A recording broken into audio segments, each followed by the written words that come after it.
Well, happy Monday, everybody. Ben and Woods, 97.3 The Fan. Great to be here with you. Let's get our heads right for a Monday morning. And definitely feels like a Monday.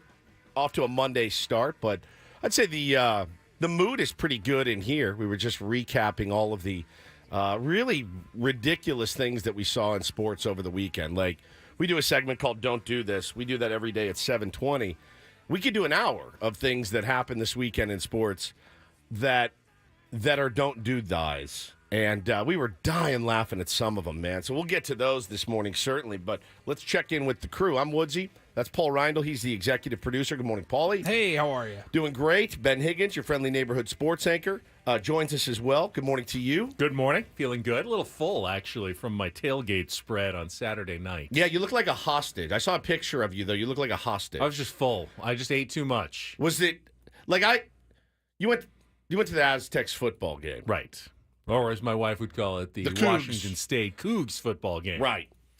How was that scene? I saw a lot of I didn't watch it because that was what, Saturday night? Saturday night, late. It was a good game. The Cougs were well represented. They made as much noise, I would say, as the Aztecs fans. I thought San Diego State played their best game of the season, but the highlight was clearly the tailgate spread that Shelley made, which was unbelievable. I mean, what'd you have? We had Tell us all about it. satay-style ribs. What is it? With peanut sauce, like just like appetizer ribs. You just had one or two with some peanut sauce to start. Had gochujang cola braised beef sandwiches with house-pickled vegetables, root beer baked beans, and the piece de resistance, a homemade pineapple upside-down cake for dessert. Sounds delicious. Not exactly tailgate food, like gourmet. Really, really good. Yeah, it's a little different. It was amazing. A little different than how I would do it. Yeah, because I don't have the skills to make. Went into the game. Snapdragon Stadium. We were up near the top, but every seat is really good in there. Had a great view. Enjoyed the game tremendously. Unfortunately, college football is also timeout. Look at the hostage. Look at the hostage. It was just late, you know? Yes. The game didn't start until 7:30, and it's like there's injuries on every other play. Unfortunately, the field at Snapdragon Stadium really is an issue. They're sliding around like it's ice out there because of the bad grass and the sand all over the place, and it felt like every other play someone was coming up injured, and they'd stop the clock, and I would dread the official who would give the timeout signal, and then this guy comes out on the field with this big sign, and it's a countdown clock for the commercial for 2 minutes and 40 seconds every time. There was literally one segment, like that was second quarter, where it was 2 minute 40-second timeout, one play, injury, 2 minute 40-second timeout, one play, injury, 2 minute 40-second timeout. I'm going, this is interminable. Can we just get back to the game? It's actually a pretty good game if you guys would ever, play it on the field, and we weren't just sitting here watching it the entire time waiting for something to happen. So I saw he was the editor, right? Jay Posner, editor of the Union Tribune? Yes. So I saw him tweeting about the game, the result, and the field. So I read it, and I went, oh, man, Jay's pissed. But then I was like, well, it's Jay. He gets pissed a lot. There's always something to pick apart, which again was kind of his job for many years. So I'm not blaming him or faulting him for that. But I want to ask somebody that was actually there. Now, then I'll see when the Wave play, I'll see Craig Elston, who does middays here. He's incensed about it. Who's happy about Snapdragon Stadium? Who's happy about playing there right now? No one. It's not a good playing surface. The stadium's great. The playing surface is bad. What can they do? I mean, obviously you're going to have to rebuild that thing somehow to make it more durable and playable, especially if you're going to have San Diego State football, Wave soccer, MLS coming in. You got the Legion rugby that plays on there. It's just apparently too much. I mean, we should here in Southern California be able to grow a fairly nice grass field that remains somewhat decent over the course of the summer when we just get tons of sunshine. Yeah. I mean, sometimes I get it. Takes a while to dial something in. It's a new field. Yeah, but this thing's been here for 3 years. They need to get that figured out because that was a real problem. I felt bad for the players who, would take a cut and the grass would just slide right out from under their feet. You see this big, poof of sand coming up and going, that cannot be fun to play on. It's like sandlot ball. Yeah. They're out there playing sandlot ball, D1. That's tough. And, the soccer players complain about it.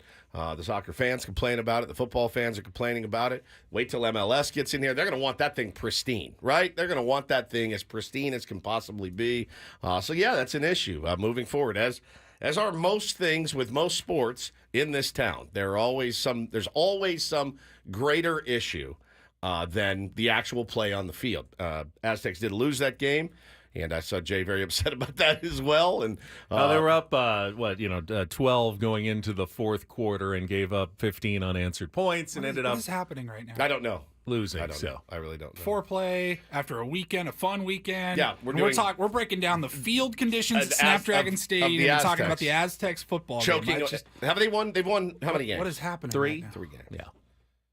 They had won 2 in a row, and this was, Washington State's in the top 25 this morning. Team. That was probably their best game of the season that they played, maybe by a good margin. Unfortunately, they just weren't able to close, finish it out and win. They probably didn't get any help from the officials on a pass interference penalty that wasn't called late, but it doesn't really matter. It wasn't a league game. They're not going to the college football playoff, so it's just a growing experience for Sean Lewis's team, which I was actually impressed. Fake punt, ran a cool. They didn't call it a trick play, but a reverse to the wide receiver through a touchdown.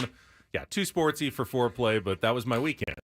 So you can go online and place prop bets on, like in the Super Bowl, what color will the Gatorade be and stuff like that. And there's different odds for all of the different options. If you would have had a bet that said, how will Ben and Woods start their show on Monday, October 28th, following 2 World Series games? Massive game. And just a big weekend for everybody. It would have been non-sports, I think, would still be the favorite. Yeah, easy. At what? Minus 375. 375. Easy. Okay. And then will they open their show with the World Series? Yeah. Probably a close second. Minus 200.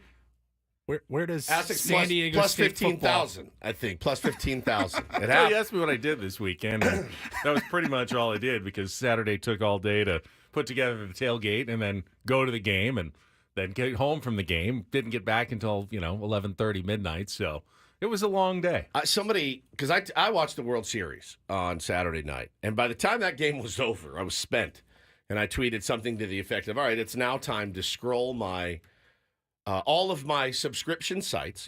Paramount Plus, Prime Video, Netflix, Apple TV, to find something to watch." And it's usually a 40 to 50-minute process to find something. And then I end up going and watching Sopranos to fall asleep, which I've done for the last decade and probably will do for the rest of my life. When in doubt, all right, let's see what Tony's up to. But there's so many new things on right now. Well, I've got like a list like 10 deep that I haven't even gotten to yet. We're different because I don't, once my kids go to bed, I'm free at night. And I'm free at about 7 to 7:30 every night. So I can watch TV for a couple hours, catch up on things. You're really not. And so, disclaimer, watched it, rewatched it, brilliant, waiting for the next one, have to wait till Thursday for that. So I'm scrolling through, and a lot of people somebody tweeted, well, have you considered Aztecs football? And I said, absolutely not. At 7:30 at night on a Saturday night after watching the World Series, I'm not flipping over. I got no money on it. Thankfully, Ben talked me out of betting on it. The line went up to minus 16. He's like, I think they'll keep it close. And in my mind, I went, I think you're insane, but I'm still not going to bet it, and I'm so glad that I did it. But, man, we had a great weekend. What I've realized is coaching, it takes up a lot of your energy. I coached yesterday, our Pinto team. We had a great time. We lost, but played really well, made some plays. That's all I care. As long as it looks like baseball. Right. Sometimes I don't really care about the wins and losses. There's some herding cats to it, but you also want them to learn some baseball and learn some skills. Make some plays. Yeah. I told them before the game, guys, I don't care if you win or lose. Let's make this look like a baseball game. Let's make it like you get a grounder, you catch it, you throw it to first. I don't even care if he catches it. Let's make it look, you get a grounder, you flip it to the shortstop, he's actually covering. Those are the things we're working on. So it makes me really happy. We played really well. And lost by a couple at the end, which is no big deal. We were on a run. You can only score 5 in an inning, thank God, because we were on a run. We would absolutely walked it off, but because we had scored 5 and we were rolling, but I didn't really care. I just wanted them to have a good time. We had soccer on Saturday. By the time that stuff's done, dude, I'm I'm just toast. I'm just toast. My kids too, man. I just got a FaceTime from them right before you guys were in here, right before the show started. And my heart gets a little nervous. I'm like, oh boy, who's sick? So they both were on the couch cuddling, sucking their thumbs with Hannah. Daddy, we had a bad dream. And I said, well, what was it about? Bo said he's been having like murder dreams. Ooh. And I'm like, all right, that's creepy. We don't watch, like, one thing we won't watch is anything super violent, right? I'll watch risque. Haven't you watched The Shining with Bo? Yeah, but he was like 2. Okay. He didn't really know what the hell he was watching. And there's not a lot. That's not that violent. It's not that violent until like later. But it's not violent. It's not I'm coming to murder you. Like there's an aspect to that, but that's just creepy. So I try not to watch a lot of violence because it may scare him. But I guess they both had bad dreams, and he's been having bad dreams. And now when Bo has a bad dream, Taylor has a bad dream. But he wasn't the only one. I had a bad dream. Ben had a bad dream. Yeah. Explain it to me. I actually literally had trouble sleeping last night because of my bad dream. And this was a weird one. So I was, for some reason, I was in a cooking competition, like on TV Food Network. It's always food. And I was going up against like this celebrity chef. I think it was actually Curtis Stone, if you know who he was. So it was me against him. I like girls, so. And I had to make a dish, and I decided I was going to make nachos. So that was your big dish. Yes, that was my big dish. And I remember having my ingredients. You know, I had my shredded Welcome to cheese. the Food Network, Ben Higgins. I was actually going to grill Somebody's making root beer gaijin ribs. Yeah, I'm going to make nachos. But unfortunately, this cooking competition started at 5 a.m. And I thought, oh, that's fine. Nachos aren't going to take more than 20, 30 minutes. I'll be done. And it was taking forever. And I had to text you, like, I'm going to be late for the show. On a weekday. Yeah, because I'm doing this cooking competition on a weekday. You were so mad at me. Like, why are you going to be late for the show because you're doing this cooking competition? I don't give an F about your nachos. I can't just leave. Get your ass to the studio. I can't just leave in the middle of it. I mean, I'm waiting on my nachos, and they're not done yet. You want me to just leave in the middle of this cooking competition? No. You know what I want? I want you to not schedule these dumb competitions before our show starts. An hour before your show.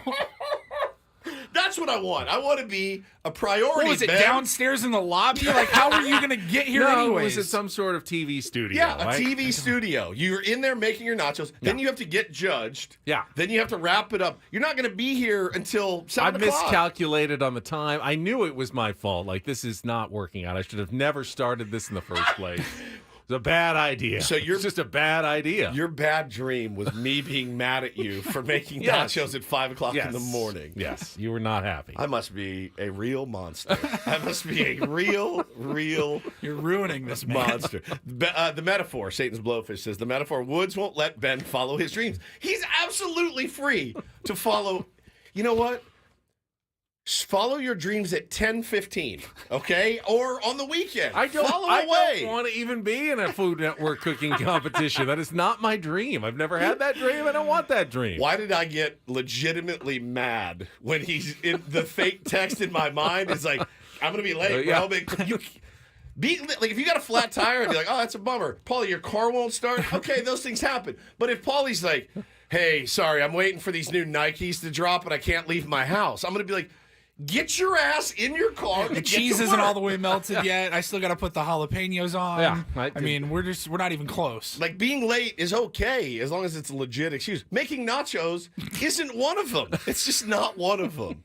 Oh, it's so good, man. So good. Well, yeah, holy crap. We do have some baseball to talk about, and I'm to the point now where I'm just excited to talk about the games. I don't really like how they ended, certainly, but I think again, I don't want to sound like a jerk here, but I can't imagine missing these games. They've been everything that's advertised so far, and we will talk about those. 2 good games. Also, when we come back, we'll set the menu. I want to bring up, I don't know, did you see this USA Today piece from Bob Nightingale this morning about Peter Seidler and Scott Boras? I feel like I need to bring this up early in the show today as well.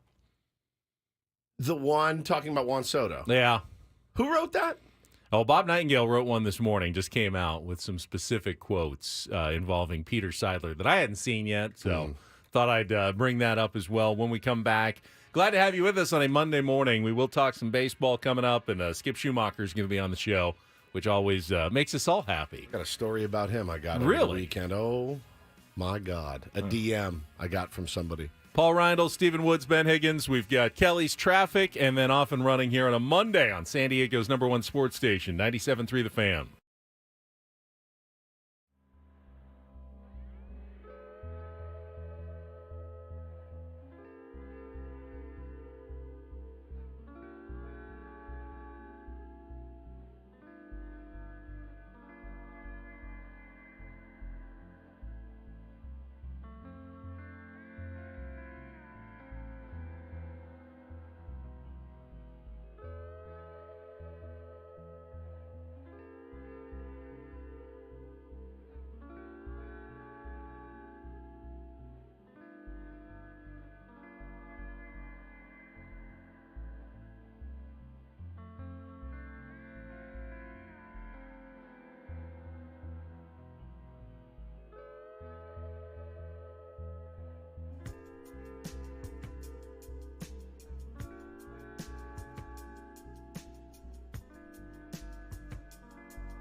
Hamul Casino.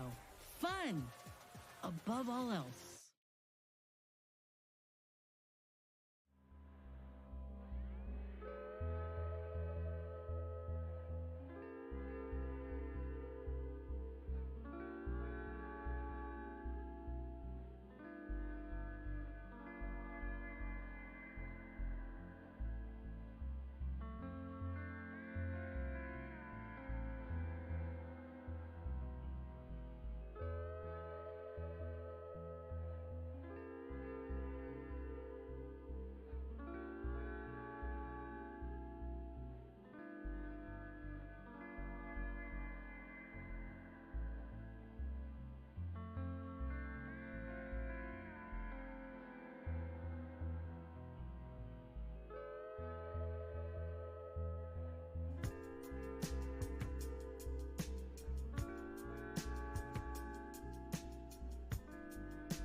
Hamul Casino.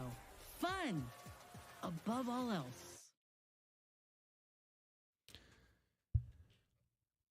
Padres fans are you're gonna hear this story at some point today, so we might as well be the first to bring it up. I think, and unfortunately, I think it's horribly unfair as well.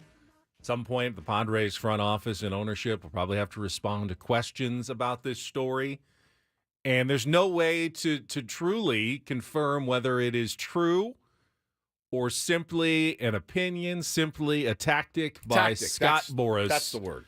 The super agent to many baseball stars, including Juan Soto, formerly of the Padres, now of the New York Yankees, who is heading into an historic free agency this offseason, which he's expected to break the bank, perhaps as no player ever has, especially if you consider all the deferred money in Shohei Ohtani's contract. In real money, Juan Soto's probably going to get more than any baseball player who is ever lived in the next couple of months. Would you agree? I would. And, if you watched him play in the postseason, you see it. You see the ability that Juan has. And we saw it here. And, his Padres tenure gets crapped on a lot. But if you really go back and look at what he was able to do here, he's as special as any player that's come through here. He really is. And I hated this, man. I hated this. I don't like invoking Peter's name in business dealings like this a year later. Pretty gross. It feels gross. It does. And if you use it in conjunction, if you take this piece and you put it together with the other piece that dropped this weekend, miraculously, by the way, that the Los Angeles Dodgers on the off day yesterday, it was, the Dodgers are expected to be in on Juan Soto this offseason, which we talked about last week. I said here on the show, if the Dodgers want Juan Soto, the Dodgers will get Juan Soto. I do get the sense that he will go to whoever makes him the best offer. I do get that sense, which, by the way, he's absolutely entitled to do. Pretty odd that it came out on an off day as they are heading up to New York to play. It did feel like a tactic. This also felt like a kind of gross tactic of, hey, listen, because what does everybody say about Juan Soto? What did they say about him when he was here? Yeah, he's good, but he's always wanted to be on the East Coast. He never really wanted to leave Washington or the East Coast. All his family's East Coast. He really thrives on the East Coast, maybe the Phillies, maybe the Mets, maybe the Yankees. Then what comes out is, hey, he actually would have stayed with the Padres. We were really, really close. So the West Coast is great for him, too. One place you hear about Juan Soto is the Central. So I figure if you're a team in the Central, you can wipe out going after Juan Soto and getting him. I feel pretty confident it's going to be one of the coasts. You don't think he's going to be a Red, a Royal, a coming Guardian, up now? maybe? Yeah. I mean, I just don't see it happening. So these are direct quotes from Scott Boras. So and they're gross. You can hold him accountable to it, as told to Bob Nightingale from USA Today. I will just read you the quotes that he spoke into existence here in this story. Quote, if Peter Seidler were still alive, none of this would be happening. Juan would have been with the Padres. He never would have been traded to the Yankees. He'd be a Padre today. Peter and I were knee-deep in Juan Soto contract discussions, well advanced. His illness really stopped the process because we knew the organization would be different. He wanted to push it through even though he was ill.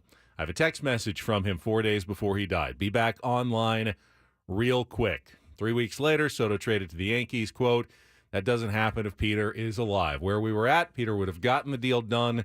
We were very close. Peter was not afraid. I don't know even how to respond to that. That goes against so many things in that AJ Preller just did a Zoom, last week, a week ago today? Yeah. Did you see the picture? The framed picture behind him? It was him and Peter. Yeah. AJ Preller had a mustache for most of the year in honor of Peter Seidler. AJ Preller showed emotion, maybe for the first time ever, as GM and president of baseball operations at Peter's memorial when he broke down in tears. AJ Preller loved Peter Seidler. I believe Peter Seidler probably did want to keep Juan Soto. Of course. I don't know that Why wouldn't you? I don't believe that they were knee deep in negotiations and on the 1 yard line of an extension, because that means Peter passed away on November 14th, I believe. And 3 weeks later, AJ Preller's like, oh, thank God, now I can finally trade Juan Soto. Yeah. Because that trade happened within like 2 or 3 weeks of Peter's passing. Yeah, because they felt like that was the plan the whole time. They needed to do that. And, AJ Preller didn't go anywhere. And all this stuff, just the invocation of his name a year later, unless it has something to do with the great work that he did, the great human that he was, I'm kind of over the legacy that he left. Correct. Like, if you can invoke his name in the spirit of, I'm going to help more people. I'm going to be a better human being. I'm going to donate to the Lucky Duck Foundation, whatever. That's all fine and good. He inspires me every single day. I don't think there's anything wrong with that. But I do get a gross feeling of like, hey, this all could have been avoided had he not passed away from, cancer. And I just think it's gross by Scott Boras, which is kind of par for the course. And I didn't like it, man. I didn't like it at all. I think that one thing we know for certain, Peter Seidler had a lot of faith in A.J. Preller. Faith that this season turned out to be well-placed. One more thing that Peter apparently got right, that we weren't sure about, but he said, no, we are staying the course with A.J. Preller. We trust that this guy knows what he's doing, is going to get things done. And while, yes, the Padres reduced payroll, and you could read that as, well, that wouldn't have happened if Peter were still alive. I also think, as we've talked many times before, the competitive reasons for reducing payroll are very real in Major League Baseball. Correct. And A.J. Preller, looking at the situation, looking at the future of the team, very reasonably could have convinced Peter and said, I know you don't want to trade Juan Soto. I don't want to trade Juan Soto, but I don't see how we put together a fully complete competitive roster here in 2025 without trading him. And here's the plan. We're going to get some pitching. We're going to hold out for Michael King to, build around in our rotation. We're going to get these other pieces that I think are going to help us. And ultimately, by the way, A.J. Preller was proven out to be quite right in that decision. I don't think that Juan Soto alone, which even if you had kept him and signed him, you're now blown way past the luxury tax no matter what other moves you don't make, without augmenting pitching, without finding another catcher, without anything else. We would have been screwed. You would have been just like last year. It would have been an incomplete team that probably would have ended up being a disappointing mess at the end of the season. This version of the Padres, we know, was much better than the 2023 version of the Padres because of that Juan Soto trade. I don't think there's any other way to read the situation. And for these quotes to come out from Scott Boras I don't even know what the purpose of them was. The only one is to let people know that my guy is having a monster series. He'll surf or ski, guys. He's going to be on the East Coast. He's going to be on the West Coast. Everybody wants a taste of Juan Soto. In fact, Juan was very happy to stay in San Diego, and we almost did it. Now, if I'm a Padre fan, I think it certainly doesn't get my hopes up that he'd be willing to come back here because I just don't think we can afford it. I'm certain there's going to be a phone call. All right, what's he looking for? All right, thanks, man. See you later. Right? I mean, I think all it is that is ship has sailed. It has. It's fine to acknowledge that. But I do think it's a bit of a sleazy tactic to let people know, to let Brian Cashman, to let David Stearns, the GM of the Mets, know, hey, he was pretty happy on the West Coast too. In fact, he almost stayed in San Diego. I do feel like it's a negotiation tactic.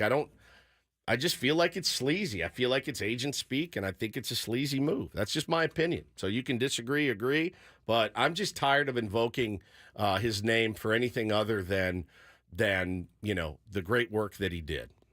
It bugs me. It makes me sad and mad. Not a fun thing to wake up and be reading this morning, but like I said, I know you'll hear about it today. I wanted to be the first here to bring it up because clearly Scott Boras is trying to frame a conversation, and he's painting the Padres with a brush, and there's no way to ever really confirm what Peter did or did not say to Scott Boras, whether he led him to believe one thing or another.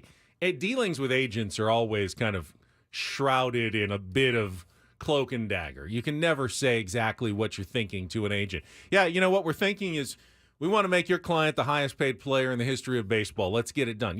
It doesn't operate that way. There's always, some stuff that you hold back, that you keep to your organization. You don't tell the agent. There's stuff the agent doesn't tell the organization.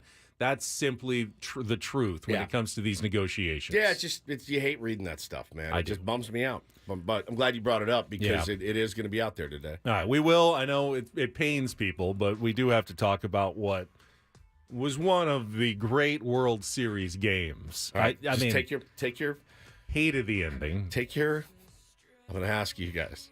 Do me a favor. Take the Men in Black thing, wave it in front of your face. Forget that you hate the Los Angeles Dodgers, because I do. Try to look at it from a 30,000-foot view. It was one of the best baseball games that's ever been played in the history of the game. It was unreal. It reminded me of another phenomenal Game 1. And it's not the Kirk Gibson one that everyone brought up. That also was an incredibly painful moment for Padres fans. We will talk about that coming up. Again, we will have Skip Schumaker joining us at 8:35. Currently unemployed Major League Baseball manager, but my guess is getting a lot of phone calls at the moment. Get his thoughts on what's going on in the World Series as well. All of our regular features. Glad to have you with us on a Monday morning. Bennett Woods here on 97.3 The Fan.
It really was one of the more unpleasant moments in my baseball fandom on Friday night. I can't deny that. Not just seeing the Dodgers walk it off with a grand slam by Freddie Freeman. Insane. But to see the guy cheering for it in the front row of Dodger Stadium. Yeah, I knew that would sting you a little bit. It was very unpleasant to see just Dean Spanos in just full-throated Dodgers fandom. Yeah. In the front row. Yeah. Cheering on that team. Never mind. I had a full thought on Padres fans that still root for the Chargers, but you know what? It's Monday. You know, we're getting close Just to live- holidays. live your life. Just live your life. Root for who you want. If you can watch that and be like, hell yeah, man. All right. Yeah, go I'll ahead. see you on Sunday, Dean. Go then, ahead. You know what? Go ahead. It is what it is. You know, it I've is. got thoughts, but I'll swallow I mean, them. we've done it to death. It's the version in San Diego sports radio. It's the MJ versus LeBron. It's the Mount Rushmore. It's tired. It's been done 1,000 times. You're going to root for who you want to root for.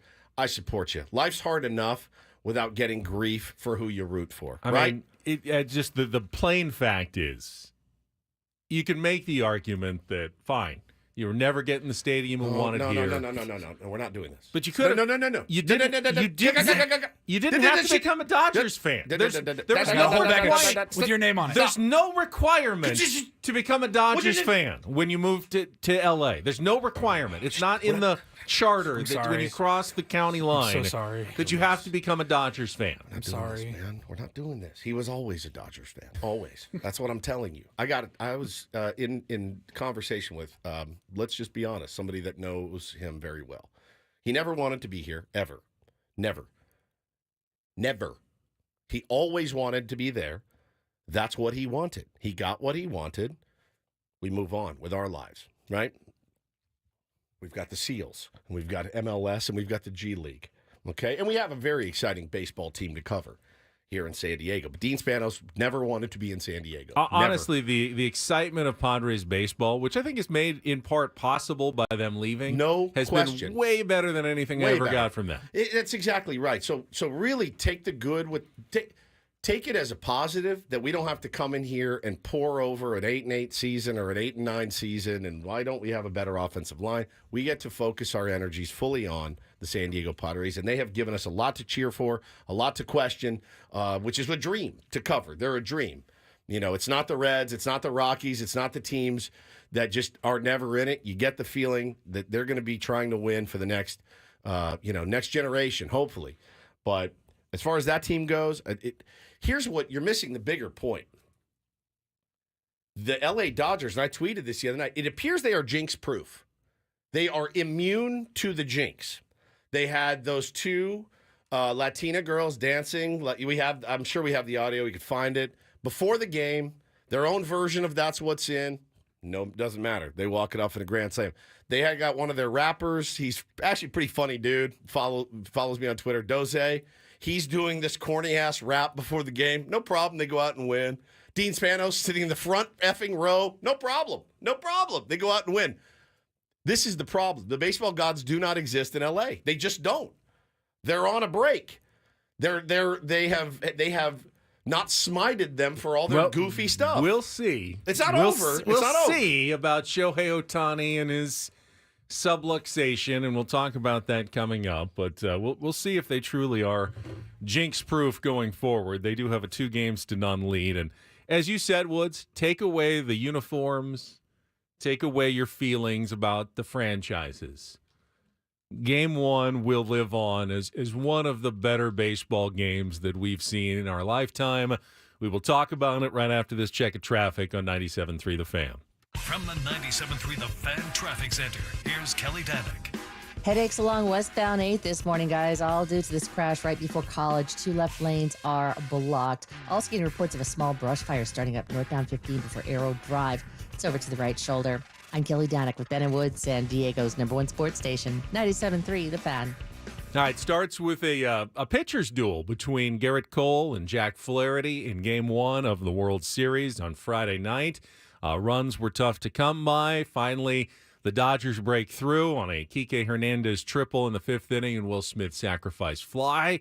Then you've got the 6th inning when they stick with Jack Flaherty, and finally he gives up the 2-run home run to the absolutely scorching playoff hot Giancarlo Stanton, and the Yankees take the 2-1 lead. But both pitchers, I thought, Woods, and I'd imagine you'd agree, did a really good job there in Game 1 of the World Series. Yeah, and we had talked a little bit about the gamesmanship that I think the Dodgers have been employing the entire series, and that's fine. There's nothing wrong with it. There's nothing illegal. There's nothing shady about it. But you brought up the point, Mark Pryor saying, yeah, man, we're really concerned about Jack Flaherty throwing 91, 92. And I texted you guys after the first pitch. I go, oh, would you look at that? 96 right out of the chute. I mean, look, this is kind of what you do. If the Yankees were going up there thinking, hey, he's really on the ropes, 91, 92, let's get a few off him here. Well, you watch him spin the ball. He was fantastic, dude. Fantastic. Throwing hard. The curveball, the slider, that was whatever it was, sweeper, was nasty. He had those guys in their bag early. So he was great. Cole was just as good, pumping fastballs by guys. It was a really, really good duel between those two. So it's 2-1 going into the late innings, and while everything will be written and has been written about the 10th inning, the Yankees really lost the game in the bottom of the 8th. They didn't have to go to extra innings at all in this one. Their bullpen was looking pretty good, but Shohei Ohtani hit his ball off the wall. You got really lucky that ball did not go out. Yeah, that's true. He hit it hard, but then it didn't, and you could have easily kept him at second base, but defensive miscue on the throw, the catch, the short hop, throw was the fine. Ball bouncing, not being backed up properly, however you want to kind of break that down. Allowing Shohei Ohtani to get to third there where he could score on the ensuing Mookie Betts sac fly may turn out to be like the hidden turning point of the series for the L.A. Dodgers. There were 4 or 5 plays in that game. I mean, the Kike Hernandez triple, for all intents and purposes, should have been a double. Juan Soto, as good as he is at the dish, can get a little rough out there in the field. And I was not surprised that he had trouble getting that carom off the wall. He juggled it for a second. Shohei runs well, as we know, but he turned and fired it, and it was a one-hop to Gleyber Torres, who decided, well, I have such good hands, I'm just going to backpick this instead of getting big over it, letting it hit you in the throat if you have to. Because Ohtani had stopped running. He was not trying to stretch it to a triple. That thought had not really occurred to him. Gleyber tried to I'll say, I mean, you have good hands. You're a Major League Baseball second baseman. You kind of lazily try to pick that ball instead of just becoming a goalie and getting over it, letting it hit you in the chest, keeping it in front of you, and keeping him at second base, where a sac fly won't tie a game. And with a really good player coming up next, would have been very important to happen. So that's on Glaber, man. That was a really, really tough play. And you can't get lazy. They had 3 defensive they gave them third base 3 times in that game. Verdugo did it, Soto did it, and Glaber did it. And you knew it was going to come back to bite you. You cannot give that team extra bags. And Dodgers won that battle, man. They took all those extra bags. They ended up scoring that big run. And then you're going to get down to the decision, I think, that is going to haunt Aaron Boone for the rest of his life. Let's start with the top of the 10th, when the Yankees did what seemed like the impossible and actually scored off Blake Trinan to take the lead there. Could have had more, ended up scoring on the infielder's choice by Volpe when Tommy Edman made the diving play. Couldn't get the double play, but, may have saved multiple runs by just, making the stop there and keeping it at 3-2 in that situation. But then you get to the bottom of the 10th. So this to me, and why one of the reasons why I picked the Dodgers to win the series is the difference in the bullpens. And the Yankees had used their top guys, and then they're left with, I'm going, who is Jake Cousins, and why is he pitching right now for the New York Yankees? I'm sure if you're a Yankees fan, you go, oh no, he did this and that, whatever. I don't remember seeing a ton of Jake Cousins throughout the postseason, and all of a sudden he is in this huge situation. The Dodgers put 2 on against Cousins, and then it comes down to the decision. Yankees have 2 relievers up in the bullpen. Tim Hill, who we're very familiar with, the former Padre, and Nestor Cortez, the starting pitcher who hasn't pitched in a month but has been added to the World Series roster, had been reportedly looking good in throwing sessions but hadn't thrown a pitch in anger since, the regular season for the New York Yankees. And when they went to that commercial break, Woods, I was pretty sure they were bringing in – I was watching, on my phone. I was pretty sure they'd bring in Tim Hill in that situation based on how he had pitched in the playoffs. And, to face Ohtani, I just assumed that was the case. And then it was Nestor Cortez that came out of the bullpen instead. I couldn't believe it. I honest to God, couldn't believe it. And I've seen people – defending the move, Nestor his pitches match up better with the what they're looking for to get Freeman and all that. And listen, like I tweeted the other night, I said it's really, really tough to come in if you're Nestor Cortez. You get the MVP on one pitch. By the way, one pitch to Shohei, Verdugo with one of the sickest catches you'll ever see. Even when they make a great catch, they still get screwed because he goes over the wall. Those 2 guys advance. And I saw a bunch of you guys online talking about why would you walk intentionally the run to second base? He was already on second base. They got a free bag when he goes over the wall. Yeah, it was second and third. First base is open. Let's make sure we get that right. First base was open. You've got a lefty in Cortez against Mookie Betts, who has been scalding the baseball. Somebody look up quickly his postseason numbers. This isn't the Mookie Betts from the last couple seasons. He's in the 360s, I want to say, right now. Mookie is cracking it. So I understand wanting to go lefty. You got to force at every base, just in case. I can absolutely defend. I mean, you can also say, Freddie's got a good eye. You could walk him. So there's an argument to be made either way. But I think that was the right call. I do too, man. I do too, because what happens? There's a couple different ways to look at it. What happens if Mookie Betts hits a single and you lose the game? What does everyone say? What are you doing? You've got a one-legged Freddie Freeman on deck, who's he's on one leg. You got a lefty-lefty matchup. What are you doing, Aaron? Why would you let Mookie Betts beat you? The ball's coming in from here. He's only throwing 92. Go lefty-lefty. So everyone crushed him for that. I think the bigger question is definitely why not Tim Cortez, Hill? Yes, why not Tim Hill? By the way, the last time he pitched, Wednesday, September 18th. It makes no sense. Yeah, that was the last time he pitched before Game 1 of the World Series with the game on the line to an MVP. Roddy in chat said Freddie's batting over 600 in his career with the bases loaded. It's 14 games. His last 14 games, he's red hot. Or 14 games off a lefty. I saw those same numbers. It's a really small sample. Mookie 0 for 5 against Nestor in his career. Also a massively small sample.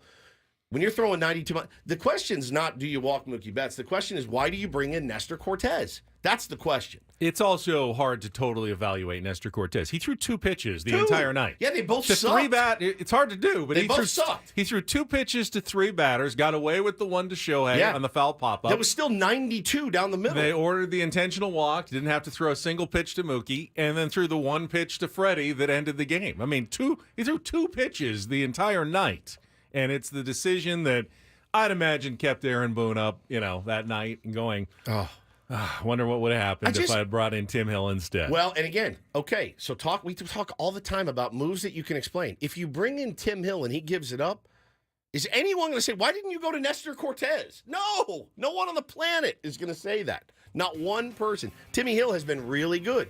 Timmy Hill came out, same situation the next night, got the job done. It's just...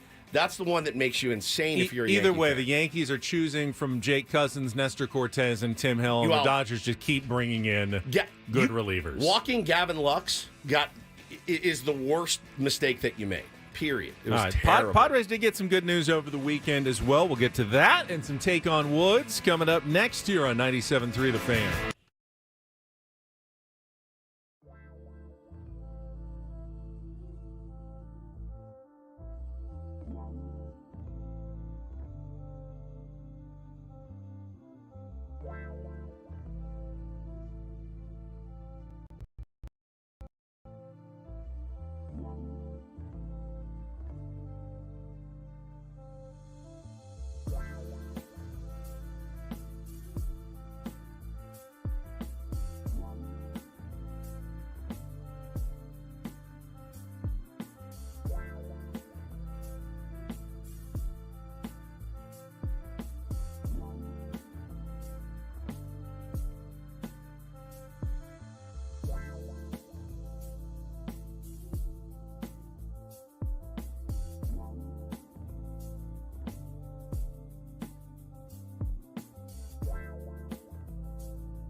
So one other thought on Game 1 of the World Series. I said it reminded me of another game, and it wasn't the Kirk Gibson game, although people did show the side-by-sides of the 1988 home run by Gibson and him limping around the bases, and there were clearly some parallels there between him and Freddie Freeman in that moment. Freddie did leg out a triple earlier in the game. He did, so yes. I don't think Kirk Gibson was a pinch hitter coming up to take the one swing, the swing of his life, but the one swing. No, it was actually 1998 Game 1 between the Padres and the Yankees, which was another epic World Series game. Hard to remember that as a Padres fan, knowing how painful it turned out. But that was, of course, the Mark Langston, Tino Martinez Grand Slam game. And, you know, Mark Langston, it wasn't the 10th inning, but he was a starter for the Padres that season, who was brought in instead of what had been a very effective, bullpen by Bruce Bochy in that situation after Kevin Brown had been knocked out, and then they went with, I think, Donnie Wall, and he got hit around. So the Yankees are rallying. They're coming back in this game. What was the score? It was 5-2. I got the box score up here. So It was 5-2 Padres going in, I believe, to the bottom of the 7th inning. Yeah, 5-2 Padres. They knock Kevin Brown out after 1 out. And then Donnie Wall comes in, doesn't get either of the batters he faces out. So they bring in Mark Langston, bases loaded, and the rest is history on the, could have got him at the knees on the 2-2 pitch, called it a ball, ends up hitting the grand slam. But the choice to go with the left-handed starting pitcher rather than one of your other, Randy Myers, who was on that team and actually pitched later in that game, was in your bullpen, a really good lefty reliever that season for the Padres, overpaid, but not a bad relief choice. But he went with the starter there, and it ended up backfiring on the Padres in that situation. They, of course, lost Game 1 and went on to get swept in that series. But that truly was one of the epic World Series games. David Wells against Kevin Brown of all time, with the drama. Tony Gwynn hitting his home run, really off the facade there at Yankee Stadium. Terrific game. Not the outcome you were hoping for as a San Diego baseball fan, and felt the same way about Game 1 of this World Series. Terrific game. Not the outcome I particularly was hoping for in that game. Hey, I just sat there flabbergasted when I saw it. And yeah, man, look, I don't like that team. Several players on that team I don't like. Freddie Freeman, it's kind of hard to dislike Freddie Freeman. He's kind of a goober, there's no doubt. But, I think about what he's been through this season with his kid and almost losing his son. It's pretty special. And then, of course, I'm sitting there after, and I see the press conference he does talking about his dad. And I'm like, you bastard, don't you do this to me, Freddie. Don't you pull on this cold, dead heart and the strings that hang from it. And talking about his old man throwing him batting practice and how this moment was for him. And I'm like, what a moment for him. What a moment for Dodger fans. If you happen to be in the house that night and saw that, congratulations. It was a big one. One of the cooler World Series moments that you will see. I say that begrudgingly. Listen, I'm a hater. I'm not an idiot. Okay? I am a massive hater, but I'm not a moron. Like, I get that was pretty awesome to be a part of. Would love for it to happen to us someday. But in that moment, just dropping the head of the bat right there, Benny, on 92, middle in. It was the minute he hit it, you went, oh, yep, that'll do it. Yeah. That's bat in the air. Ball game. Yeah. That's a ball game right there. Yeah, you knew it. You knew it for sure. Crazy, man. Need a contestant for Take on Woods. Got a new prize this week if you want to battle Woods in our musical trivia contest in a couple of minutes. We got a couple of tickets for the Aztecs basketball season opener. Another exciting season coming up at Viejas Arena. Those ones are premium chances to get in with the show and everybody as the Aztecs kick off the season next week on November 6th. And you can win them, but you have to take on Woods by calling in at 833-288-0973, 833-288-0973. Have our game coming up. You will be qualifying to win Correct. one pair for the week. Well, I mean, it's just a week, though. How many people actually do beat Woods? Maybe Woods sweeps the week. I'll take him. And we give them, And we just, I'm an Aztecs we give them fan. last Friday. No, I want to go. I'll go. If I sweep the week, I get the tickets, Adam. Sorry. That's hey, we don't make the rules. Yeah. That's Woods is a what time's that game competitor, on too. Wednesday, by the way? Oh, 7 o'clock 7:30. on Wednesday? Yeah. Woods will go for the first 15 minutes. Go for the first 15 minutes. It'd be fun.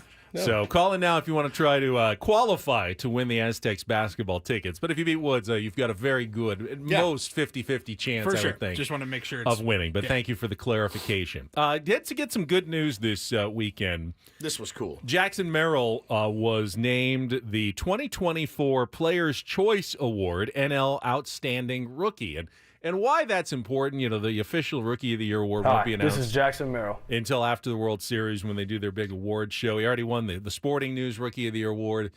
But there is, I think, an extra honor to be chosen by your fellow players as the guy that they thought was the Rookie of the Year. It's always a little bit more meaningful when it's your peers who make the decision. 1,000,000%. I mean, what means more than I clicked that video. And I watched that video, and it started with, who was the first one? O'Neill. Tyler O'Neill. I believe he was the first one. Talking about how clutch Jackson was this year. Then it goes to Chris Sale, and Chris Sale's like, this dude's going to be a problem. He's elite. He's a clutch player. And then it goes to one, Shohei Ohtani, speaking in Japanese very glowingly of Jackson Merrill. I'm like, you keep his name out of your mouth, number one. I don't need you infecting him with, But Shohei got in on the early odds for Merrill to win the Rookie of the Year, so he's rooting for him. But I mean, that's pretty big when the world's biggest star is like, you're a very good player. And then it went to Rhys Hoskins, who I love, was like, this kid's a G. I thought that was a really special moment for Jackson Merrill, and he's a special player, as we all know here. And the cool thing is, the other guys he plays against, they get it too. And I don't know what that means, Benny, as far as I have not gone back and looked at correlation. Hey, yeah, if you won the Sporting News and you won the ML, it would feel ridiculous at this point if the greasy writers went in and named Paul Skeens over Jackson Merrill when the players he plays against is like, no, it's him. I love Paul Skeens. I love Paul Skeens, but he doesn't deserve this. I think, the one that goes down in the history books is the baseball writers one. So that which doesn't make any sense. In that, well, I mean, at least I don't know. I get it. How much do the players really? It's the only explanation. Watch now. every games more than the writers. More than the writers in you're telling me the guy in I wouldn't Cincinnati, say that's true. You tell me the guy in Cincinnati is more well versed on Jackson Merrill than guys that go play against him every day? Not every day. Maybe twice a season at most, and you don't really watch a ton of other baseball. Whose words do you value more, player. Chris Sales or the Braves beat writer for The Athletic? Yeah, David O'Brien, I think is his name. I'm just saying there's certain players I think whose opinion I would value a lot, especially like NL West players who saw him a bunch. A guy who maybe played against him on the East Coast once. I don't know how many votes there are who Why actually. Are you actively campaigning against Jackson Merrill? Is what I'm not asking campaigning. Right now. I think the writers should make the same decision. You always side with the writers because you're a. I think they should make the same decision as the players. I do too. I'm just trying to explain why that award carries at least as much, if not more, weight than the one that the Players Award carries. I think to you, but I think to Jackson, that's the one that matters, I think. Right? I don't know. It's not the big one. If you could only win one, I'd want to win the actual one that goes Rookie of the Year, the one that goes down books. in the history books. I think it's nobody's ever remembered the Players' Choice Award winner if there wasn't. You know what? That's our fault then. We need to do a better job at marketing the one that actually matters. From the players, the guys what is better than being nominated by your peers? I do wonder what's the discrepancy between the players' vote and the writers' vote. Like, is it usually the same? Well, ask different? yourself just one question. Would a player have a bias against another player? No, he wouldn't. What would the bias be? You can see why a guy in Pittsburgh would say, oh, it's Paul Skeens, right? Well, I fully expect the Pittsburgh guy to vote for Paul Skeens. As do I. But you would see why, I also fully expect whoever the San Diego voter is to vote for Jackson Merrill. It'll be determined by the other 28 votes. I don't know. We do goofy stuff here all the time, our writers, and I didn't vote for so-and-so to get in. Well, okay. Makes sense. There's more inherent bias in a writer, in my opinion, than there is in a player. What good does it do Rhys Hoskins to be like, it's Jackson Merrill, or it's Paul Skeens? It doesn't do him any good. So I don't know. I ride with the players. I mean, you'll have certain players who probably could not hit Paul Skeens going, it's true. This guy's the greatest pitcher I've ever seen. and go, I got to vote for him. Well, Reese Hoskins would be one of those guys. And then you probably had a bunch of guys who were like, I didn't face Paul Skeens, but do you see what Jackson Merrill did? I know for sure that was valuable to his team. So, there's biases for everybody. Writers and players will have some biases. All right, I see a couple of calls in. Let's get to our game. It is time to play. Take on Woods.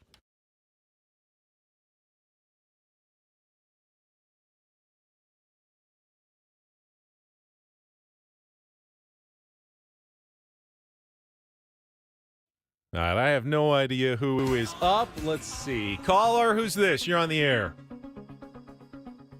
Hello. Hello. Who's this? Mario. Mario. All right. You want to play Take on Woods?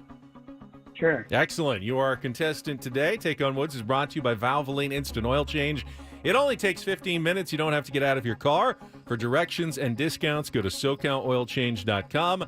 That's SoCalOilChange.com. Again, you're playing to qualify for the pair of tickets to the Aztecs basketball season opener on November 6th at Viejas Arena. All you have to do is beat or tie Woods in our 5-question musical trivia challenge. I'll even give you the category choices to give you some help here. We've got On the Chessboard. Those are 5 questions that involve chess pieces and musical songs. We've got Blank Like Blank, titles that feature phrases connected by the word like. And guess what? I've also got Blank Like Blank Part 2. So it's pretty much a choice between A or B here. On the Chessboard, Blank Like Blank or Blank Like Blank Part 2, Mario? On the chessboard. All right, on the chessboard. I finally got someone to take it. All right, set up the pieces. Get ready for a game of chess inside today's game of Take on Woods. All of today's answers have something to do with the classic board game with a history going back more than a millennium. You'll have 60 seconds to answer as many of the 5, Mario. If you don't know an answer, you can pass. We'll come back to it if there's time remaining on the clock. First question is our 2-second song. Paulie will play some music. You need to identify the song title and the artist to score that point. Are you ready to play, Mario? Sure. All right. Think chess pieces. Think chess. On the chessboard, the category. 60 seconds on the clock. Your time begins when Paul plays the music. Good luck, Mario. Let's take on Woods. She keeps a Moet Chandon in a pretty cabinet. Oh, man, I know it's Queen. I don't know the name. Pass. With her backing band, Pass. The Pips, which artist is best known for classics like Midnight Train to Georgia?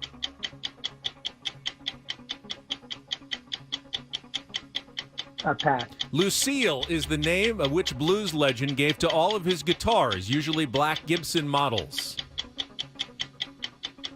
B.B. King. Correct. Which artist's 1976 single Fooled Around and Fell in Love can be heard on movie soundtracks including Guardians of the Galaxy Volume 1 and Boogie Nights?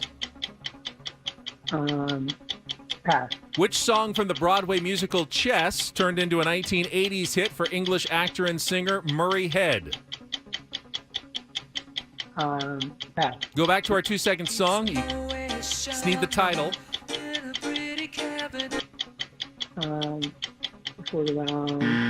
Time is up. I think we just got one there. We got B.B. King. That was Killer Queen by Queen. You knew the band, Mario. Gladys Knight and the Pips. Elvin Bishop, Fooled Around and Fell in Love.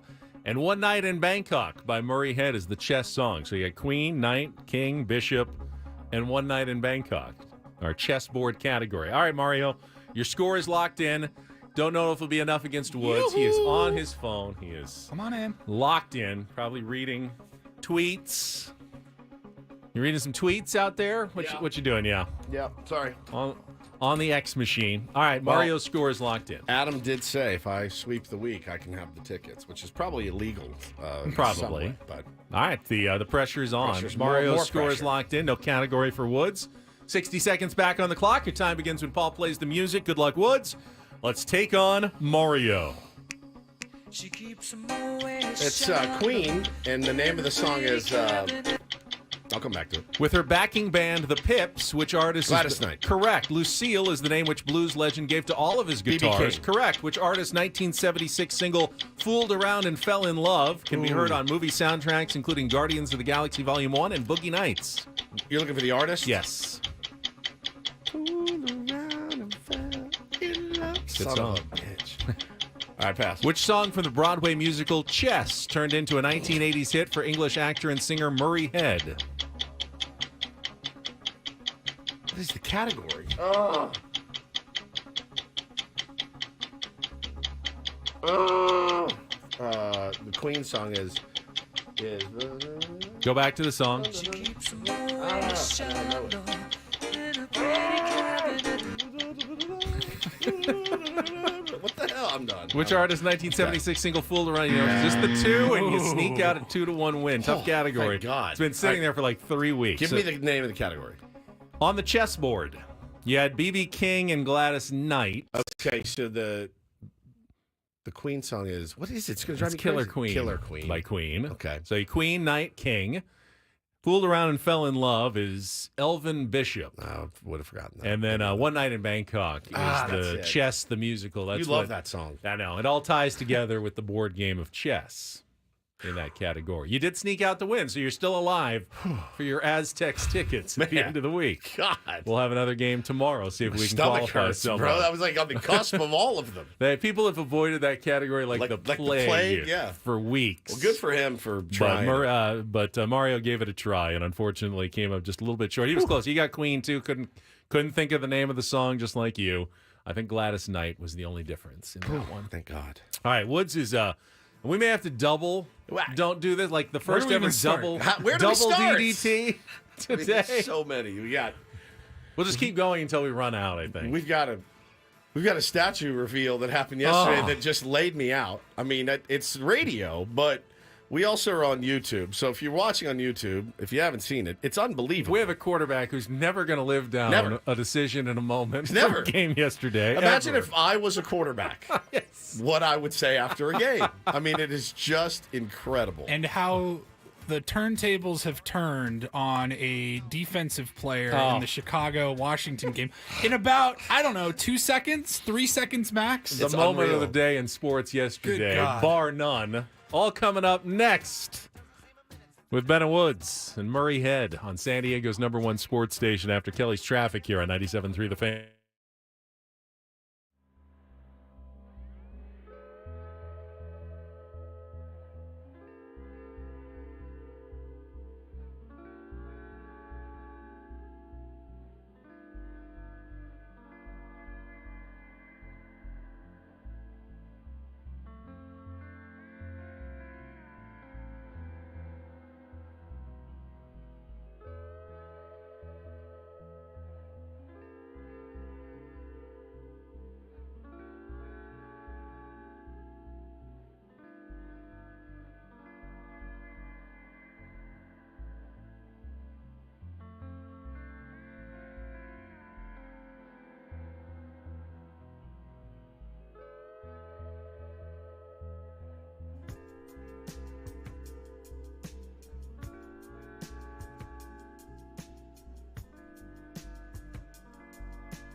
Hamul Casino.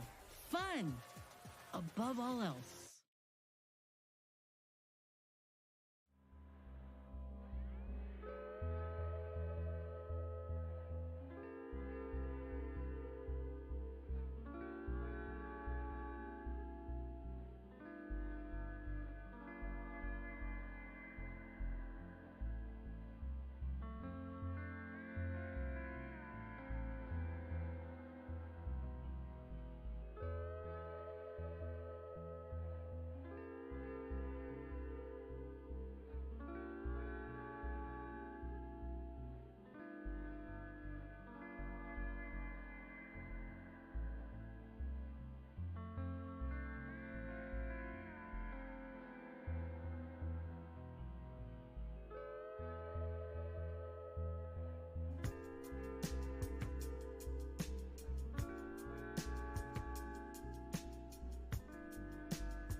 Hamul Casino. Fun above all else.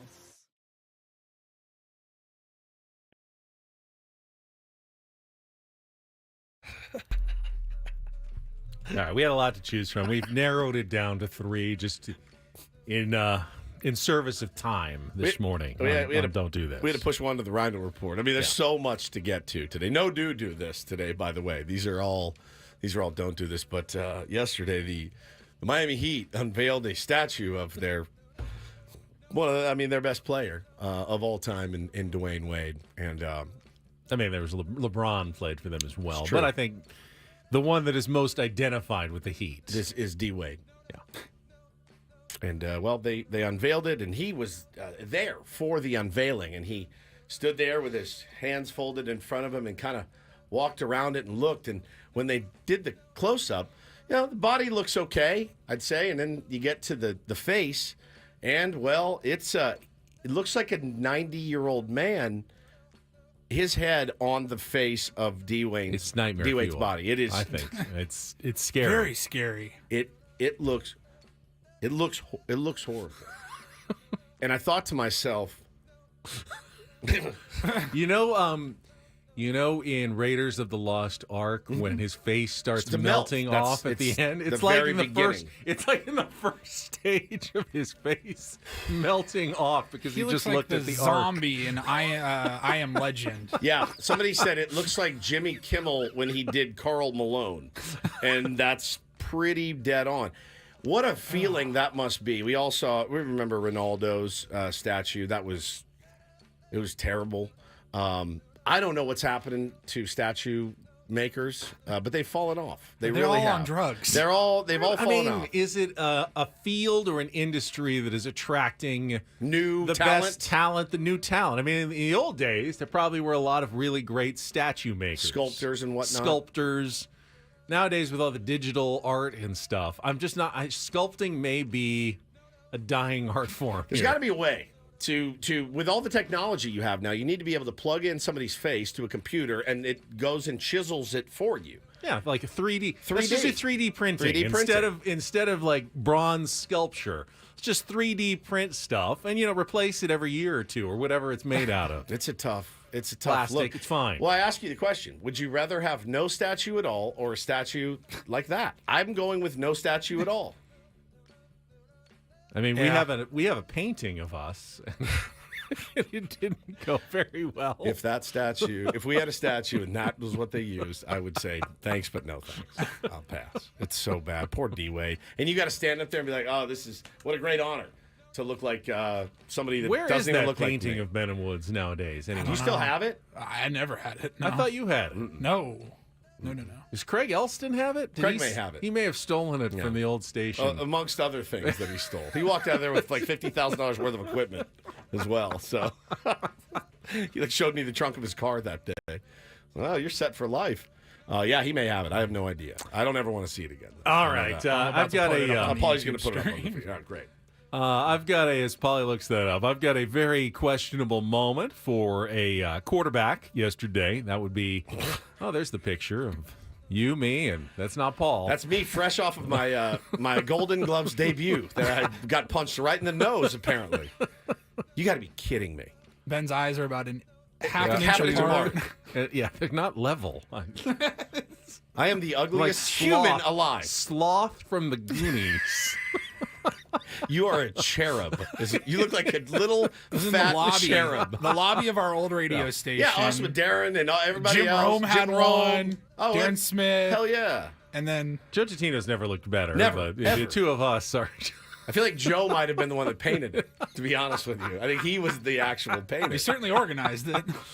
All right, Anthony You Richardson. fat little cherub, Ben. Of the Indianapolis Colts. They were visiting the Houston Texans. Third quarter, trying to drive his team to a score in Houston territory.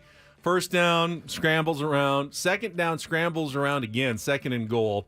Ends up, shaking off a sack, but ultimately gets tackled for no gain. And then does the thing where you tap your helmet, which is a sign to hey, I need to come out of the game. Like something happened. And immediate speculation was an injury. They showed replays. They look, didn't see it there. Didn't see it there. What's going on here? Why is your starting quarterback in the red zone in the third quarter coming out of a game in a key situation? And he was asked about it in his post-game news conference.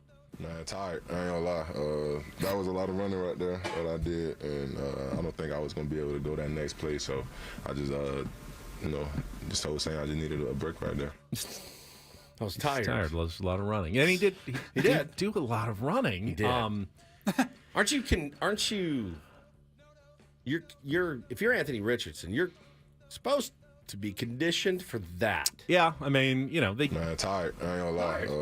That was a lot of running right there that I did, and I don't think I was gonna be able to go that next play. So I just, just told Sam I just needed a break right there. All right, in one sense, you go, all right, I know I'm not at my best here, so I want to give the team the better chance to win. I'm going to say I'm going to tap out. The problem is that you're putting in this case, it was Joe Flacco, who's fine quarterback, but you can't really expect him to come in without any warm-ups. There's no injury, so he's just got to run in there while the clock is ticking.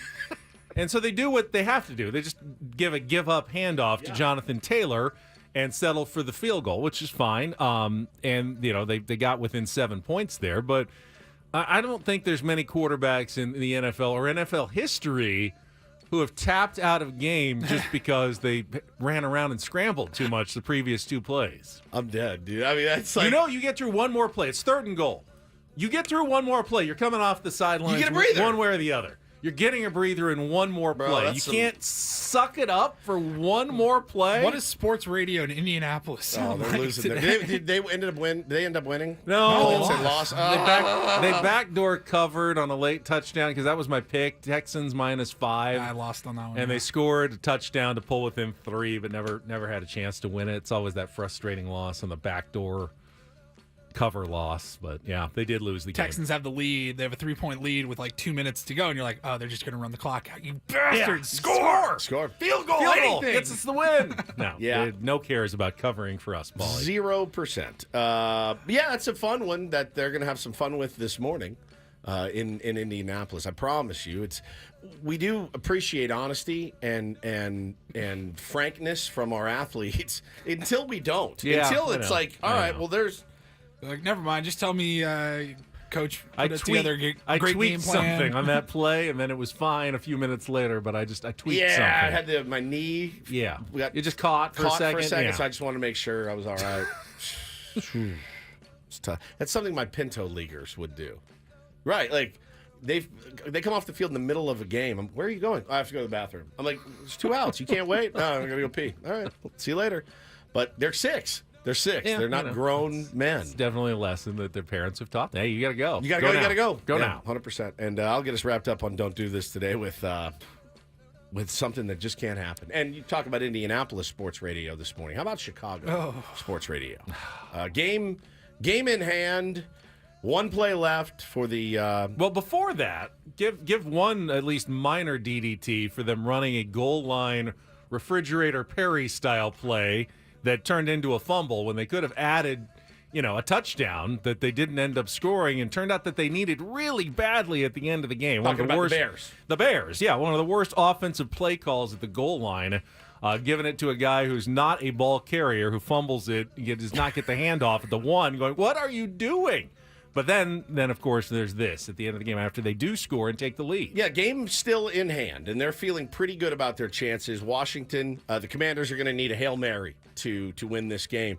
And they drop back and they sling it down the field, and it ends, right? Hail Mary. What you didn't maybe see on the television that you got, somebody actually took a video from a luxury suite, and if you look to the left bottom corner, there is Chicago Bears cornerback Tyreek Stevenson, who is in the end zone, essentially dancing, waving, gyrating, having a ball, going after fans, in Washington. He's taunting, saying, look, we're about to win this game. Yeah, keep it up, keep it up. Well, The next play thing, has already the play has snapped started. Behind him. and he's still He's got waving his his back. arms. He's got his back to the play. And they drop back. Look. Wide receivers are running, and he's still yelling. He's still. Quarterback is back with the ball. He's about to sling it. His back. Look how is to far the wide receivers have moved by the time that he turns and realizes, oh, F word. They're at the play 30. They're at the 30. They got 30 yards, and they are going full bore. Oh, wait. He turns around. He goes, oh, God. So then he kind of runs to the side. He gets back in the play. He gets back in the play, but here's the problem. Oh, does he get back in the play? He gets back in the play. There he goes, all the way to this. There he jumps in, tips it up right to Noah Brown for the game-winning Hail Mary reception in the end zone. He's the one. He tipped it in to the Guardian, the Commanders player to score the touchdown. Now, he went to Twitter after. He knows he screwed up. He said to Chicago and teammates, my apologies for lack of awareness and focus. Game ain't over till zeros hit the clock. Can't take anything for granted. Notes taken. Improvement will happen. Good for you. Good for you. You owned it. You move on. But, man, that's such a huge, huge mistake. Oof. Oh, it's funny. It's funny to see if you don't care about either team. Oh, yeah. So I missed this live. I was watching it. I have Red Zone on yeah. all day. They missed it. Oh, no, I switched over. That's why I switched over Red to Zone, the game. when you get through the afternoon games, when they get down to one game remaining, they have to cut away. Yeah, I switched it to and they say CBS. switch it to your local CBS or your local Fox affiliate, and then they play the montage of every touchdown from the day. I wasn't really paying that close of attention, so I just let the montage of touchdowns run when they said, we're going to let you switch to your local station to finish the end of the Commanders game. And then 5 minutes later, I'm like on Instagram, and it's like, Hail Mary winner. And I'm like, wait, what? Yeah, it's crazy. Since we didn't have a do this, I got a quick one. DD Mega Doo-Doo. How about the final call of that Hail Mary please. from the Commanders I haven't heard this yet. radio booth? Steps up, fires, heads towards the end zone. It is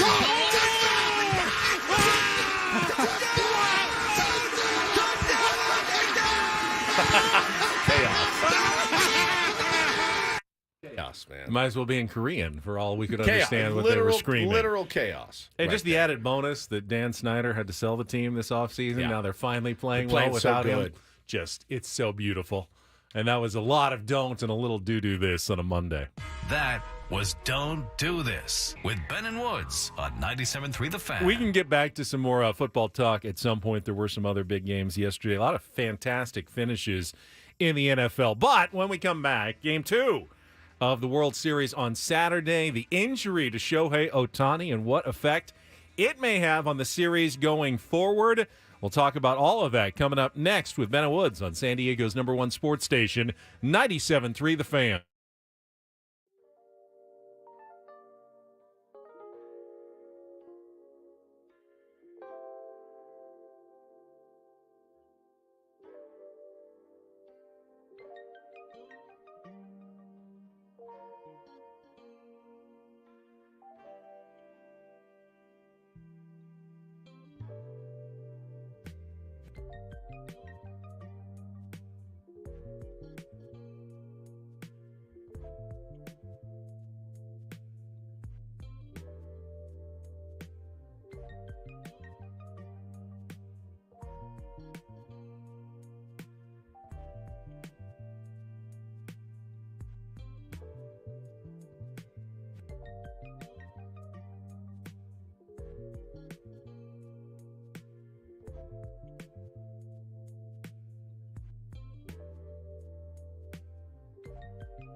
explain bananas to Woods during the break. Not bananas per se. Because you're eating yours. Hey, Woods walks in and he's eating his banana, which he does a lot. And he goes, "This is the ripest banana I have ever eaten." No. He goes, "It's tasteless. It's hard. I love it." I think Woods, what you mean is you're eating an unripe banana. I think that's true.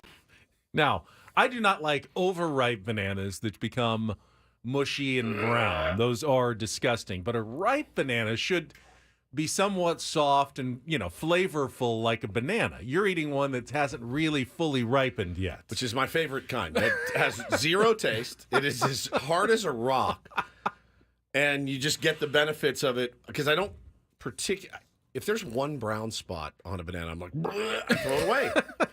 So I've realized the older I get, this is more of an 8 o'clock segment, but if my fruit isn't rock hard, I don't want it. If the grape has any give whatsoever, I like my grapes. But all the flavor comes after a few days. Once it starts, like a peach, you don't want it to be as hard as a rock, like apple, like texture. a baseball. Yes, it should be juicy, and the juices are dripping down your chin when you take a bite. That's That's the great fruitiness of it. You bite into that peach, and it goes. Yes. It's all mushy. That's dude. called it's right. That's right. That's right. It's furry. That's how it's supposed furry to be. and mushy.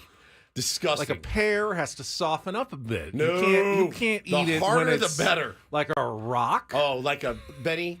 I'm telling you. As much as you love fruit, just imagine if you were eating ripe fruit. I love this fruit. whole time. But I like the benefits. Picture like of an it. avocado. You can't eat an avocado when it's first. I don't eat them either. Either way, it's like you buy it at the store. It's hard as a rock. You got to wait a few days. No, I don't eat it. And you've got that 5-minute window between when it's still not ripe and when it's gone way too far and turned mushy brown. When it's absolutely perfect. When I bite into, like, if I eat watermelon or pineapple, it has to be firm. My grapes, I spend a fortune on our grapes. I go to the fancy Lazy Acres to get them. They are the size of a Callaway golf ball, and you could hit them off a tee, and they would go. I'm telling you. More than one bite, you can double two bites of a grape, like a little apple. The apples that I get, they have to be rock hard. No mushiness. Apples in my should I know fruit. you like them when apples they're should not be rock mushy. hard. Rock hard. No. Rock hard, always better. Always. Not always. Always. And for me, the only way I can eat fruit is if it's just as firm. You wanted to visit West Coast Men's Health before you eat it. I want it. I want it Okay. firm and hard every time. That's This not guy, right. Chris says, I'm with Woods, and I'm a It's generational. unripe. He's a generational fruit farmer. I love fruit. God, I do. But it's got to be hard as a rock. Just eat the pit then. No, I don't like That's the pits. really hard. I don't like the pits. I just like it hard. All right, And firm. Game 2 of the World Series on Saturday night came with a potentially pivotal moment in the 7th inning when Shohei Ohtani attempted to steal second. We will get into that right after this check of traffic on 97.3 The Fan. From the 97.3 The Fan Traffic Center, here's Kelly Danick. This traffic report is fueled by locally and veteran-owned Sedano Ford in La Mesa. Well, guys, we've got a few problems here. One of them is this crash on northbound side of the 5 right before Genesee. Looks like several vehicles involved all over the right shoulder. A couple of problems in the North County along the 78. Center City Parkway on-ramp to West 78 collision. Up ahead before Nordal Road, we have reports of another crash. Motorcycle involved in this one appears to be blocking the fast lane. Boo, San Diego, please have a listen to this bone-chilling deal. The 2024 Ford Escape ST could be yours for just $200 a month. Don't let this offer vanish before it's too late. Sedano Ford, local, veteran-owned, and terrifyingly good deals. For more details, visit SedanoFord.com. If you dare, I'm Kelly Danick with Ben and Woods, San Diego's #1 sports station, 97.3 The Fan. Yeah, Game 2 not quite as thrilling as Game 1, but that was a pretty high bar as far as World Series excitement goes. Still not a bad game at all as the Dodgers and Yankees trade early home runs. Tommy Edman goes deep off Carlos Rodon in the bottom of the second. Juan Soto answers in the top of the third with a solo home run, but that was the only hit allowed by Yoshinobu Yamamoto, who really turned things around after his first performance against the Padres and has been every bit the $325 million pitcher now for the Dodgers this postseason. He was outstanding. outstanding. And they again could not do anything off of him. Benny, 1 hit allowed. He went 6 1/3. 1 hit, 1 run, 1 earned run, 2 walks, 4 Ks. Was outstanding. And you look at that and you go, okay, because I'll be honest, man, watching him pitch this season, especially the Padres roughed him up. You're looking at that, and if you're a Dodger fan, I saw a lot of Dodger fans going, I cannot believe $325 million gets us this guy. And how he's pitched in the playoffs, that one start against us, notwithstanding, he looks like an ace, and he looks like a really, really confident pitcher, and you now get it. When he comes out, first pitch he throws is 98, and you're like, oh, man, all right, we're on tonight. And he just shut him down. He really did. And Rodon, I mean, look, 3 1/3, 6 hits, 4 runs, 4 earned, gave up the 3 home runs. The long ball is what got him, but the Yankees bullpen was outstanding that night. And the Dodgers bullpen is actually the one that blinked. There really wasn't much going on in that game between the back-to-back homers by Teoscar Hernandez, Freddie Freeman in the bottom of the third, and then stayed all that way until the 9th inning when the Yankees did finally get the Dodgers bullpen to give a little bit of ground. As Blake Trinan is in there, it's his second inning of work, and he comes in and he threw the night before too, and he allows 4 of the first 5 New York Yankees to reach base, and it's 4-1. And they score on the missile by Stanton, the missile that hit third base, which makes it 4-2.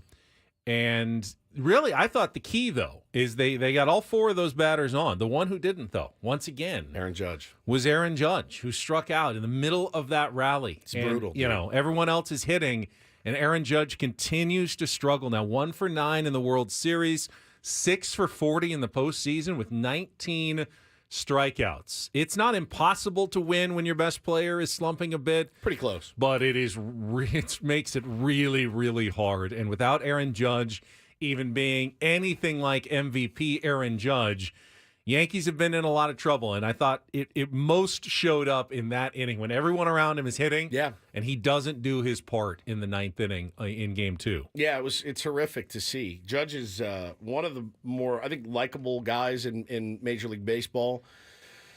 Does it the right way, plays the game the right way, always says the right thing. You know, we talked to Jake Mintz on Friday about his serene, calm, doesn't slam his helmet, doesn't get worked up, and other guys feed off of that. But at some point, you have to come through. And I was texting our guest at 8:35, Skip Schumaker, about it this weekend. I said this, it has to be studied. I don't know what it is. I've done a little digging this weekend on his swing. I know he has his own swing coach.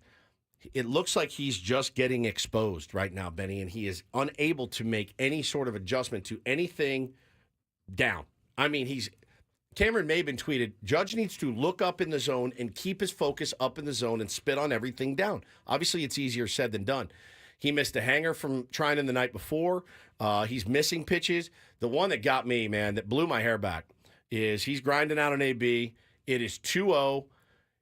Yamamoto, it's him against Yamamoto. It is 2-0. He spit on 2 curveballs. Yamamoto pumps 95 right down Broadway. And what does he do? He spits on it. And that just tells me he's not in this, man. His head is, and I texted Skip and I said, this for him has to feel like he is in a raft going over the falls. And you're just looking down and you're like, I know it's coming. I know it's coming. He gets 2 strikes on him quicker than anybody I've ever seen. Swings at 2 spinners.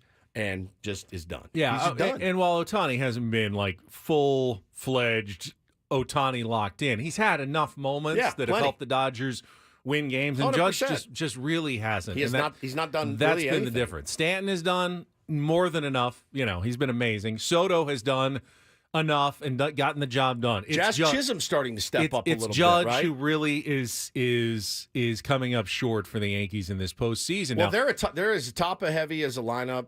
And remember us in 23, if the top doesn't get it done, we are done for. And that's what killed the Yankees, because they get to the bottom of the lineup and Trinan bounces back and strikes out Volpe with the bases loaded.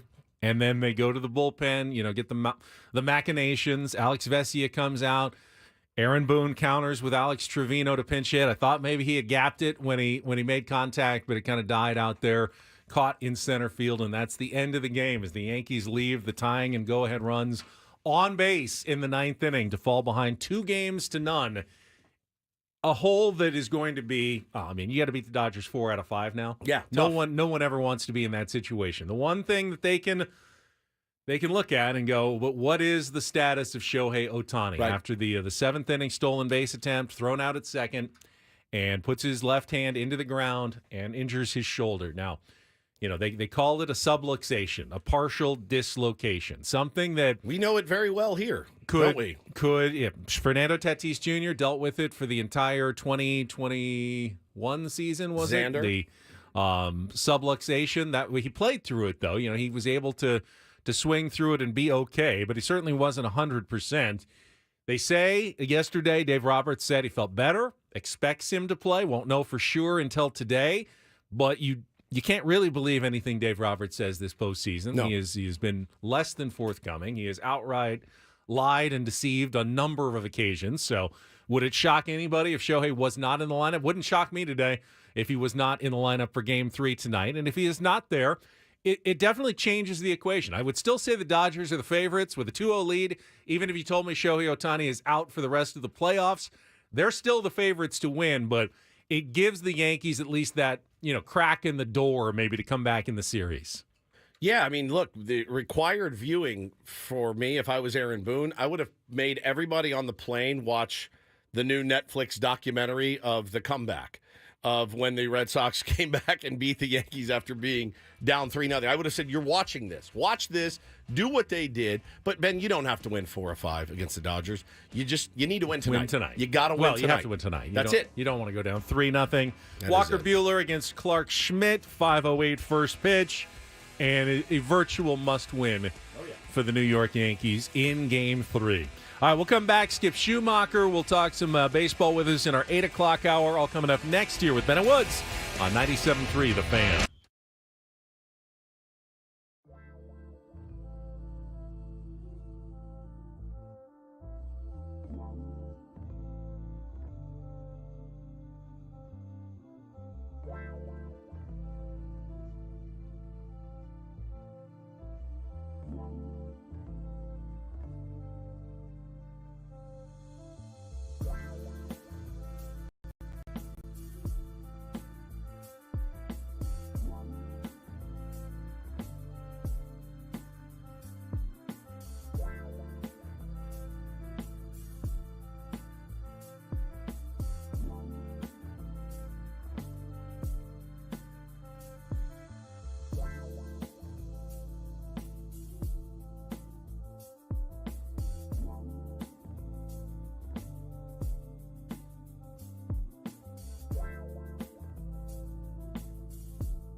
All right, we're halfway home on a Monday. Ben and Woods, 97.3 The Fan. Game 3 of the World Series will be tonight, 5:08.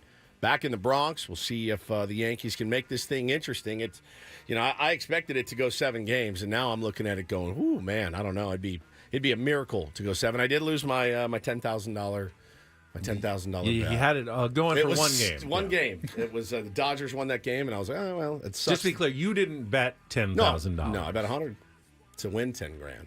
I needed Dodgers, Yankees, Dodgers, Yankees. 7-game parlay, essentially. Yeah, essentially. Pick the order in which it goes. And, so I'm out of that. But I'm excited for the game tonight. Love watching baseball. Love watching the World Series, even though, you got a lot of people don't have a rooting interest in it. The storylines have been pretty good. And now the storyline tonight will Shohei Ohtani play? And I don't know. I think he will. It sets up the really, they do want storylines. That's one thing. Oh man, Shohei with one arm comes back and plays, and Freddie with one foot comes back and plays, and that's just the way that the media works. We were just talking during the break. You cannot really have more national storylines than this World Series. Yeah. Yankees, Dodgers, 2 biggest media markets, 2 biggest heritage franchises in baseball, 2 biggest stars in the game going up against each other. 2 terrific games to start the series. Now going back to New York, must-win game for the Yankees. Record ratings, best since 2017. And despite all that, they're going to get smoked. They will get their doors blown off by tonight's mediocre Monday Night Football game between the Steelers and the Giants, who you can listen to right here on 97.3 The Fan. The record, by the way, 14.55 million viewers for the World Series, averaging the first 2 games, best since 2017. It's pretty good. Monday Night Football, just the normal average game this year is averaging over 20 million. I would imagine the World Series will draw some of those away, but not 6 million away. The World Series will take a bit of a hit. So will the Monday Night Football, but Monday Night Football will win the ratings head-to-head matchup tonight, and that is, to me, that's just sad. That I know football is king, but I mean, isn't it more fun to watch a hugely important game between 2 rivals in any sport? I mean, if it was down to like a regular season baseball game and the Padres were playing the Giants, but there was a game 7 of the Stanley Cup, I'd at least want to flip on and see what was going on and check in and what's going on in that game. But no, the NFL remains king and will win the ratings head-to-head battle tonight. No question. It is what it is. You just kind of grin and bear it if you're a baseball fan. But again, they're making plenty of money right now with Fox. The ratings are good, better than ever. So I'm sure they're happy with what's happening. It's like I don't compare what we do to what Howard Stern does. If I do, I'll go crazy. I will go crazy. Right? I mean, he's in a different class, and that's kind of where you have to kind of set your expectations at a certain level, and realize, well, there's more resources and there's more ears and all that. I can't go, why aren't we as good as Stern? Right? Because you never will be. It's just you take your piece of the pie and be happy with your piece of the pie. That's how you don't think we're as good as he is. Obviously, no, I know we're not. He has a larger audience. No, I know we're not as good. Quality on his worst day, Ben. You're not a better broadcaster than Howard Stern. All right, yeah, Howard works 2 days a week. I know it's true. Is Ben the show's Robin? Keeps the show level. A little bit. Yeah. Would that make you the Howard Stern of the show? Then I agree. Yeah, really? I think that's right. He's Robin. Who do you think makes more money, Howard or Robin? Howard. Oh. Who do you think makes more money, me or you? Who interrupts everybody? Robin. And who interrupts everybody on the show? Robin. Yeah, that's very true. I listen to the Howard Stern show all the time. I'm Fred and Gary. And Baba Booey. Yeah. I listen to the Stern show all the time, and ever since the pandemic, when they all moved to their home studios, and it's awful. They're on Zoom. It was not a good move for Robin Quivers, who I love. I love her too. She has gotten just owned by the lag on Zoom. The lag gets her. She interrupts. They cannot get a sentence through. I remember how difficult that was when lag, we were on. It was that. Okay, no, you go. You were saying, Robin, you were saying. I know, Robin, no, you said, because I was right in the middle of a point. And you know what? Howard never gets mad at her. Never. And they've been doing this for 50 years or whatever. He never goes, Robin, I'm right in the middle of something here, like I do to you, right? He doesn't do that. Well, how much he's has she had two probably wives. put He's up had with one Robin over the years? She's probably put up with a lot with him over the years. Bro, are you kidding? Are you kidding? Come on. Adam is our Baba Booey. That's right. He's Adam. pig vomit. He's not that bad, Paulie. Good Lord.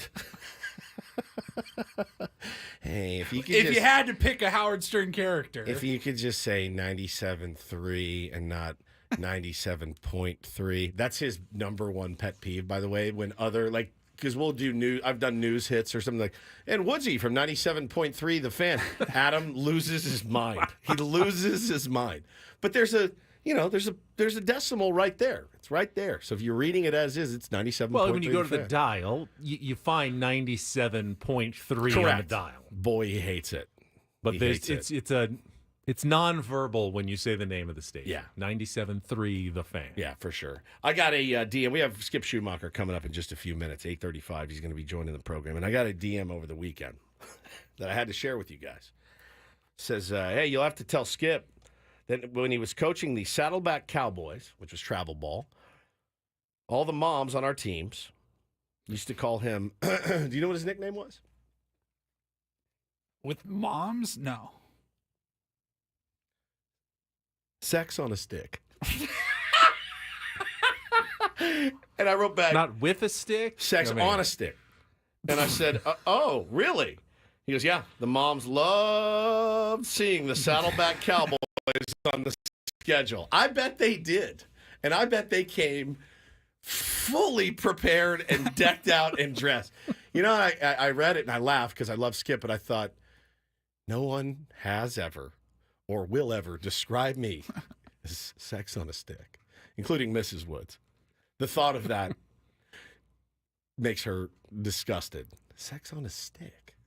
What a nickname. Would you want to have that level? Yeah. Yes.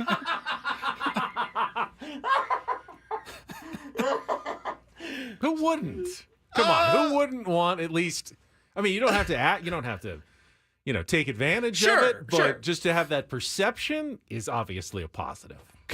There's no drawbacks there, is there? No. There's no drawbacks.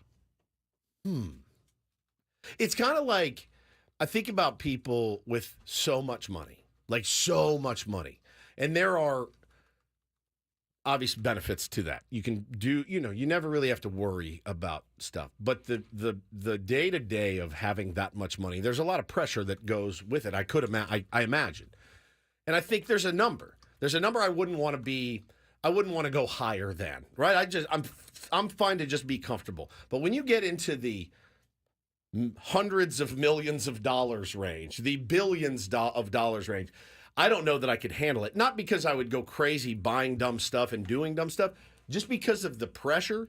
And I think with Skip, that you don't think there's any of that, like there's no downside to just being women just being ravenous over you all the time? None whatsoever? Not if you have a measure of self-control. I don't think there's a downside. So you would want that. You would want your nickname to be sex on a stick. I would. I'm going to tell you, it's never going to happen. Just so you know right now. Get it out of your head. It's not going to happen to any of us. Come on. I've lost a lot of weight. I'm working on myself here. You have. Getting closer. I took a picture of me and Hannah and Skip when we were at the playoff game. And you don't know what a turd you look like until you take a picture with both of them, to be honest with you. And I just cut myself out of the picture entirely because I said, I'm happy to send this to you, babe, but I don't need to be in it. You really feel poorly about yourself when you see yourself with them. It not only like, oh, he sure is handsome. No, you feel like you're the ugliest guy in the world when you take a picture next to him. Well, this week is Halloween. You can be someone who you're not. So your costume, you can just carry a stick around and go. Sex on a stick. Sex on a stick. That's me. I don't want to tell him about this nickname, but do you? Are you going to tell him? I don't know. No. I'm curious whether he already knew. knows. Oh, I'm sure he does. And what his reaction might be. Huh. Juan says skip is the second reason I started doubling my gym routine. It's very difficult to stand next to him. Speaking of the chat, I want to welcome back all the Dodgers fans who have are they back? Yeah, I saw them this morning. And it's fine. We love to have you. We talk more Dodgers baseball than anybody in Los Angeles does. That's true. So I understand why you're here. And I keep saw someone earlier who said, I'm just here to give Ben more grief for saying the Padres didn't choke. They choked. And I get it. You made the argument. I said 2-1, losing a 2-1 lead is not choking. But if you're saying the Padres choked the Dodgers, aren't you? Isn't it a bit of a cell phone? You're acknowledging the Padres are the better team, and they choked. I don't even know that guy's a Dodger fan. I think he's a Padre fan. Okay. I think the people that are the most mad at you for saying the Padres didn't choke are Padres fans, not Dodger fans. I think there's a lot of Dodgers fans that have been hating on Ben. They have been. Not for that. They not for like the Pods. The Pods they choked it away. I mean, would you make the argument that if they choked it away, that they truly were the best team? Yeah, and the Dodgers shouldn't be there in the first place. Yeah, and then it's tough too because you watch how the Dodgers have been playing baseball since that series and how they played and Paulie, Dodger Ben up there. You watch how they've been playing baseball and you go, how the hell did they lose a game? How did they lose a game this season? I mean, they just are as locked in as you can be at the right time of year.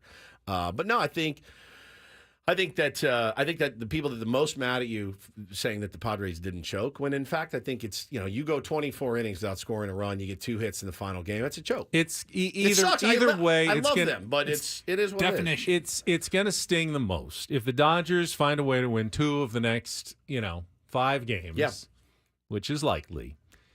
What's going to sting the most is the fact that of all the seasons the Dodgers didn't win it, and they were stopped, but someone stopped them, and it was like they had their chances, someone stopped them. There was one team that could have stopped this one, and there's no one else to blame other than the Padres. That's exactly right. Whether you man. call it a choke or not, they were the team that were in position, had the best chance to do it, had 2 opportunities to do it. No one else has forced the Dodgers to an elimination game. I don't think anyone else is going to. No. The Padres had their 2 chances to keep the Dodgers without a full season title since 1988, to keep them wondering what's going wrong, to probably throw their organization into chaos. Dave Roberts probably out on the street maybe is looking for another job because the Dodgers had to do something. Their fan base up in arms. And it was the Padres that had the chance. It wasn't the Astros. It wasn't the Mets or any other team that really could have done it.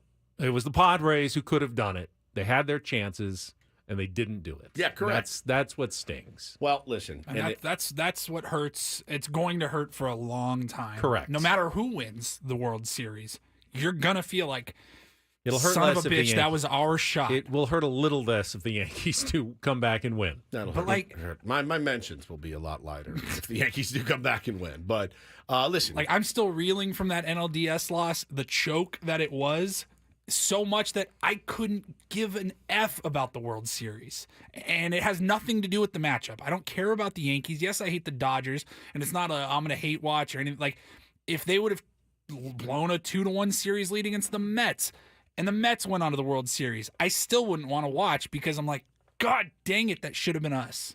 Yeah, this was the best team. I know there's 2 teams that won pennants, but this is the best team, in my opinion, in franchise history. This is your best chance at your first World Series title, and they laid down for 2 games. Yeah, they did. In 24 innings, everyone's still talking about it. But, hey, listen, at the end of the day, if the Dodgers win, the thing that's the worst about it for me is I have to change all my narratives. Okay, I have to go back into the lab in the off season, and I have to work on a whole new slew of narratives. And but they've earned it. They've earned it. They've earned everything that they got so far. So can they close? We'll see. That's been an issue for them in the past. Doesn't look like it's going to be this year. I mean, it just looks like they are the team. It looks like they're inevitable right now. So Yankees got to try to make a series out of it. You never know. You never know what can happen. We'll talk to Skip Schumaker about the World Series, get his thoughts coming up at the bottom of the hour. By the way, just revealed the winner of baseball's Roberto Clemente Award. Manny Machado was the nominee for the San Diego Padres and considered one of the top candidates. We'll let you know who is going to be honored tonight as the Roberto Clemente Award winner. when we come back after a check of traffic with Ben and Woods here on 97.3 The Fan.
Hamul Casino.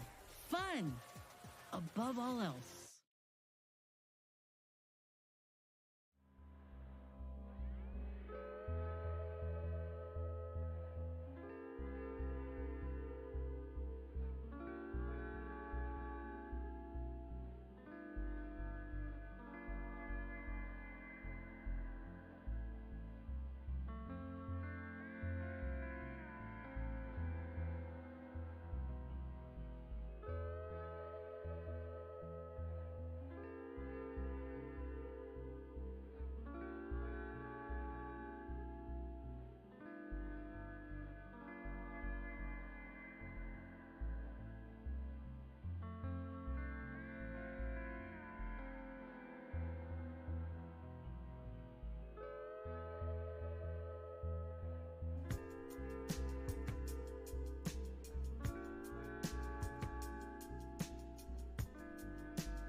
Hamul Casino.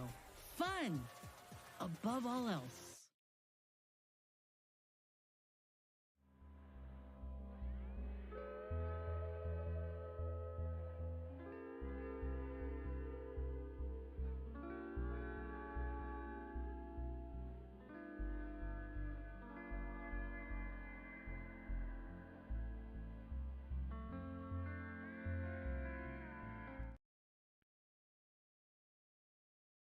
Manny Machado would have been a very worthy choice as the Roberto Clemente Award winner, but not this year for Manny.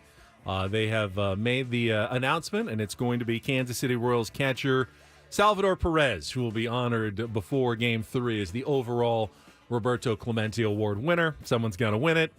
Don't have many bad thoughts about Sal Perez. No, good pick. Good pick.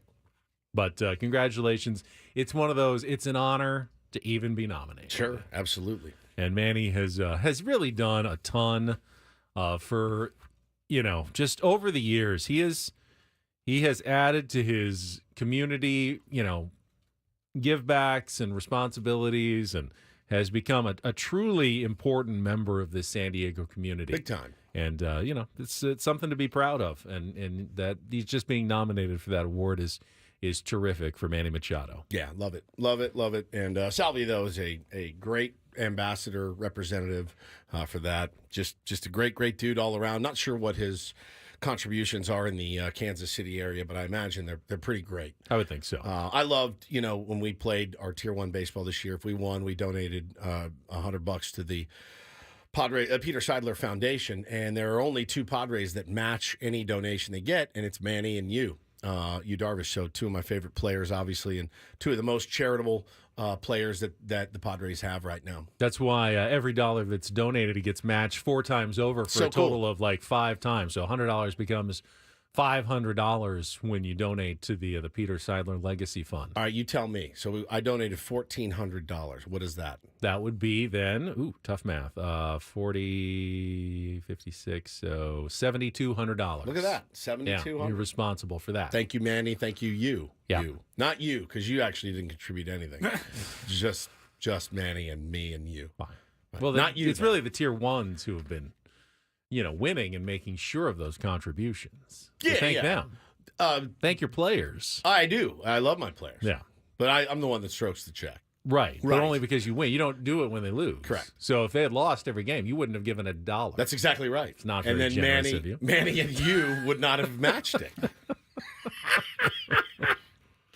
All right. You were busy on Saturday. I know you had coaching. Soccer, yeah. Ooh, soccer. wow. So you did you get to watch any college football? No, I did not. Your Notre Dame Fighting Irish with a 51-14 win over Navy. Lost money on that. They have moved back into the top 10, not only on the strength of that win, but their big win earlier this season over Texas A&M continues to look better and better after the Aggies had a big win over LSU, 38-23. They're now the only undefeated SEC team in conference play after that win against LSU.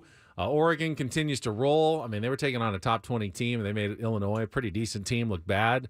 Maybe the Ducks, the team to beat in college football right now, with Dylan Gabriel as one of the favorites to win the Heisman Trophy at quarterback, had 3 more touchdowns. Penn State remained undefeated with a win over Wisconsin.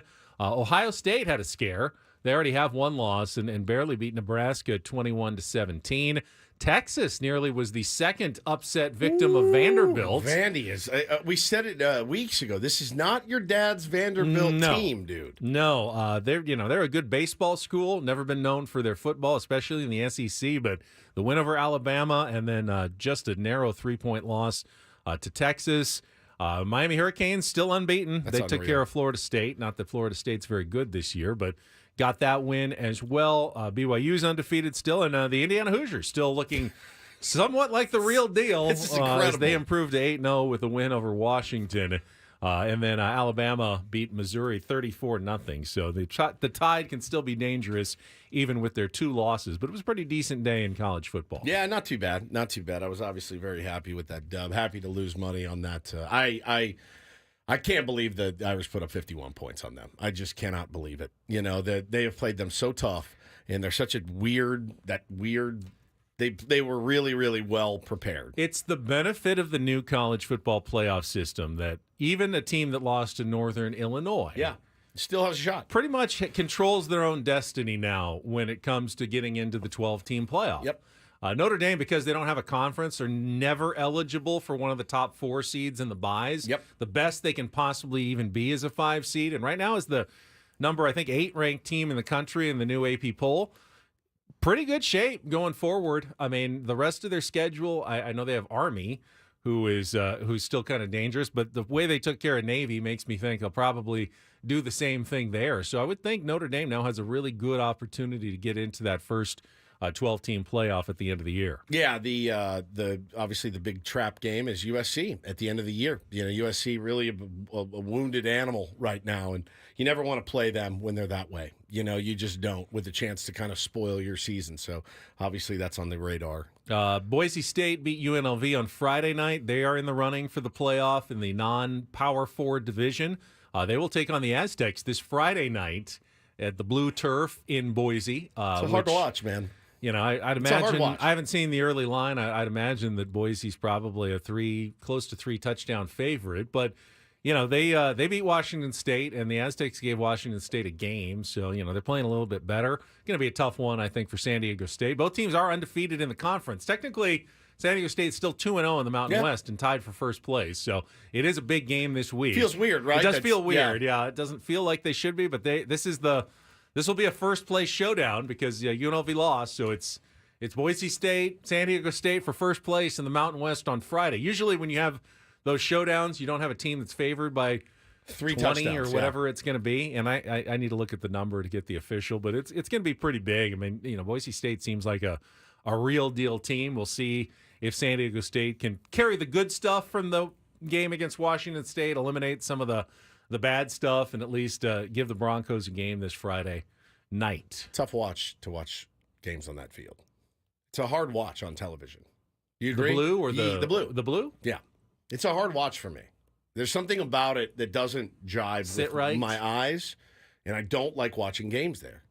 You guys, same? Feel different? Never liked watching that field. No, it's awful. I mean, you know instantly who it is. Of and course, who's playing. yes, very obviously, very recognizable, no question. But when you put it on the television, it is not appealing. It is not appealing at all, not even a little.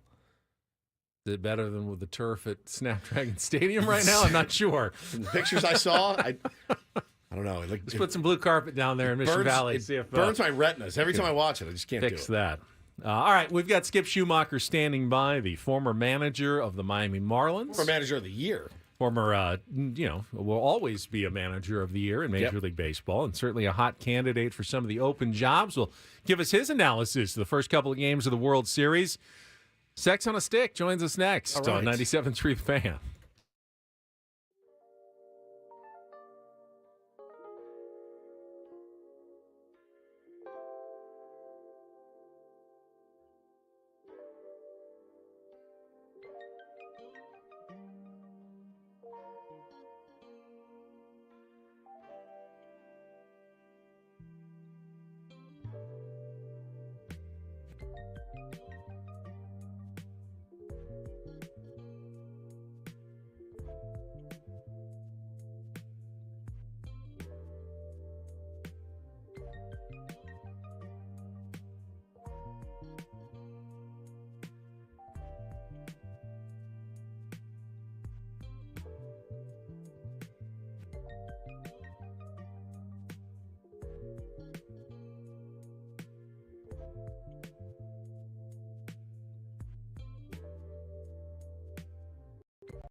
Got Skip Schumaker standing by.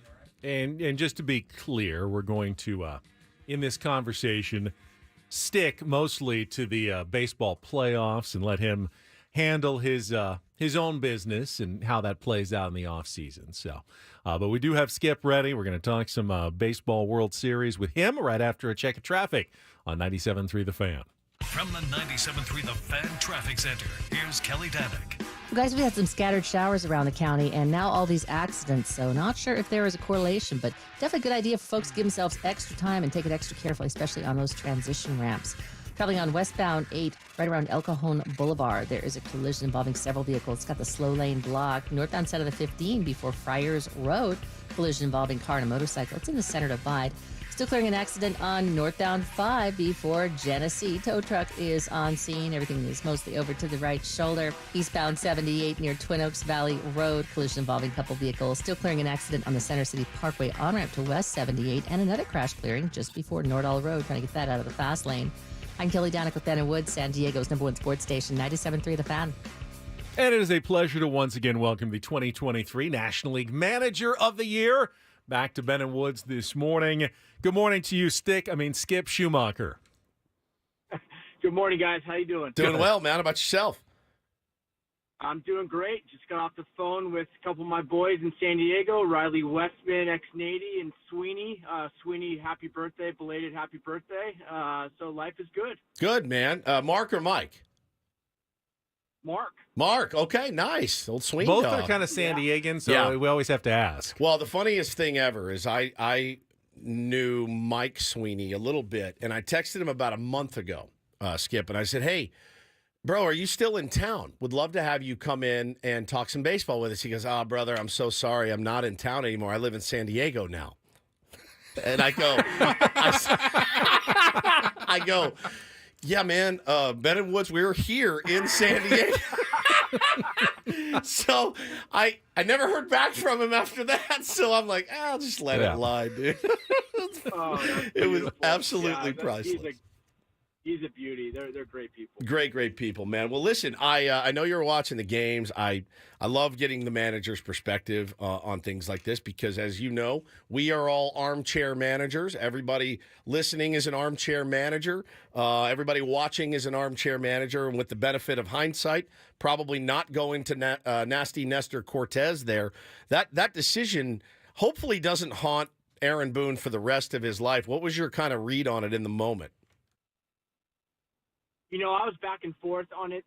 Honestly, I thought that, these decisions are made, before the game, obviously, walking through different situations, kind of what if this situation happens.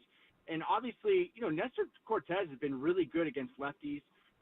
Tim Hill against certain lefties hasn't been real great. So I totally understand why he went with who he went with, because Nestor has been good. He hasn't pitched in a month. I totally get it. However, Nestor Cortez has been very good for the Yankees for a long time. The other part of this thing, this is the tough part against the Dodgers. You have to face 3 MVPs in a row. Yeah. And it was a really tough lane for anybody. He got Shohei out, walked Betts, and then you have Freeman against Hill or Cortez, and he maybe made the wrong pitch. I don't know, obviously, but that's the fun part of this game. It's just you get the second guess from our seat, and that's what you get paid for in the manager's seat, is you get to have to answer the tough questions at the end of the day. But Nestor made a really good pitch against Ohtani. Unfortunately, he didn't against Freeman, and Freeman has been hurt all postseason. Comes up with a huge hit to win the game.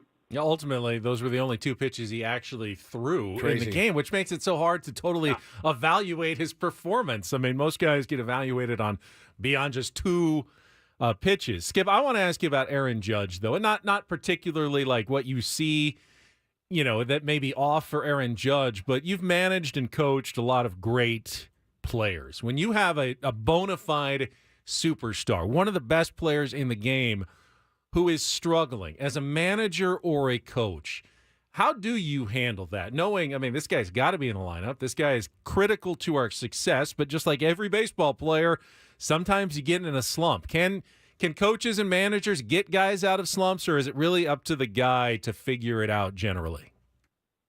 Yeah, I think there is some things that obviously the coaches can help with. I remember Mookie Betts hit against you guys, that series, 500 extra swings or whatever he said to do before the series started to get back into or get out of the funk that he was in.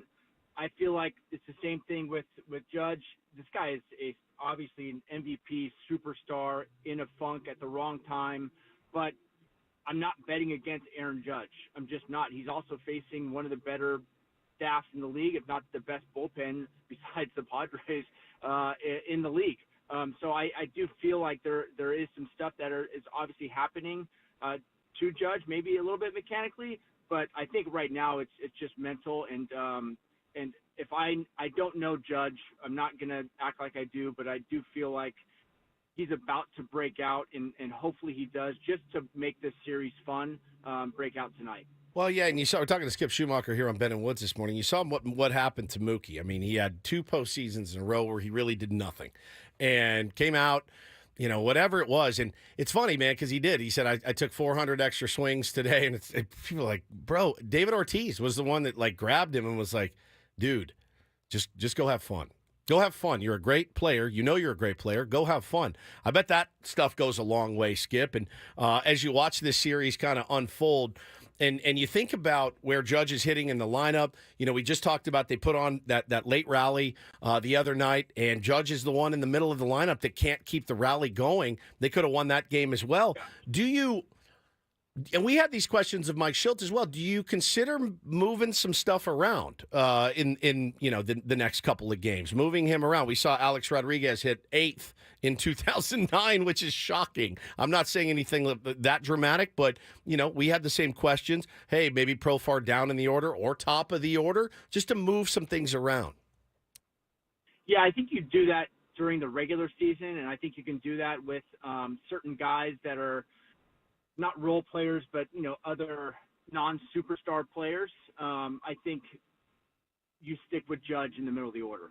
There's just no way I'm not having him get the most at-bats in this series. And if I don't win because Aaron Judge doesn't hit, I don't win because Aaron Judge doesn't hit. I'm not going to move him in the 8th hole and have someone else in the 3 hole in a big situation and kind of what if Judge gets hot now, because it literally takes one swing, one pitch, as you guys know. And then all of a sudden, this guy catches fire again. Aaron Judge against us during the season, I think he got 1 hit, and then the next series just went off for literally the remainder of the year. And I think it just takes that one type of swing, and then all of a sudden you got it. You know this as a player, that once you feel right again on that one swing, it's like heads up. And I think you would kick yourself if you felt it, that one swing in the 7 hole, and then all of a sudden he doesn't get the extra bat later in the game. What about moving him the way that they're pitching him? And I know that you're watching how they're pitching him. Would there ever be a consideration of moving him up leading him off. Have Soto protecting him instead of in front of him. Yeah, something to that nature. Because he's already got Stanton protecting him. That's true, but insanely hot. But Stanton. It was Jazz protecting him for a game. It was Wells protecting him from a game. Only now it's Stanton. So I don't know, man. What about moving him up in the order? Yeah, I'm definitely not opposed to moving a guy like that up, but just not down. Yeah. So I just feel like these guys need to get the most at-bats during the game, the Sotos, the Judges, and the Stantons. And so if it means moving up and protecting him someone else and getting the extra at-bat, that's fine. I'm just not a fan of moving your best player in the World Series off of that spot or down if you do move him because, again, you're going to live and die with who got you there. And Aaron Judge is one of the main reasons why they're there. Talking to a former and, let's be honest, future Major League manager as well, Skip Schumaker. I don't know when it'll happen, but it's going to happen again if Skip wants it to. And Skip, you had a good Major League career as well. You played baseball, obviously, growing up, as every big leaguer does. Can you at all put yourself in Freddie Freeman's shoes, though? A moment like that so few, even at the top of the game, will ever get to experience. What were you kind of thinking in that moment as he did something that every kid who plays baseball in their life dreams of doing? Yeah, I was watching it with my family, with my son, and when that happened, we were all jumping up and down, and I don't have any skin in the game. I was just so excited for the moment.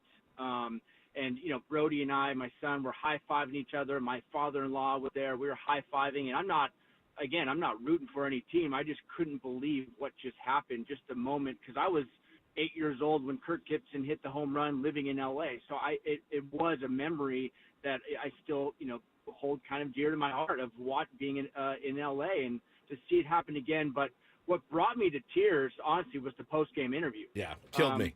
That moment with his dad is what my dad passed away in spring training, and I hit with my dad every off season. And it wasn't because of he was giving me any lessons. It was for the bonding. I just couldn't wait to just hang out with him. We hit in the cage. If I was bad, I was bad. If I was good, whatever. But we just had lunch after. And that's what I do with my son now because of what my dad did for me. So to watch him do that with his dad in the front seat, and giving credit to his dad for the biggest moment of his career, I don't know how you weren't emotional about it.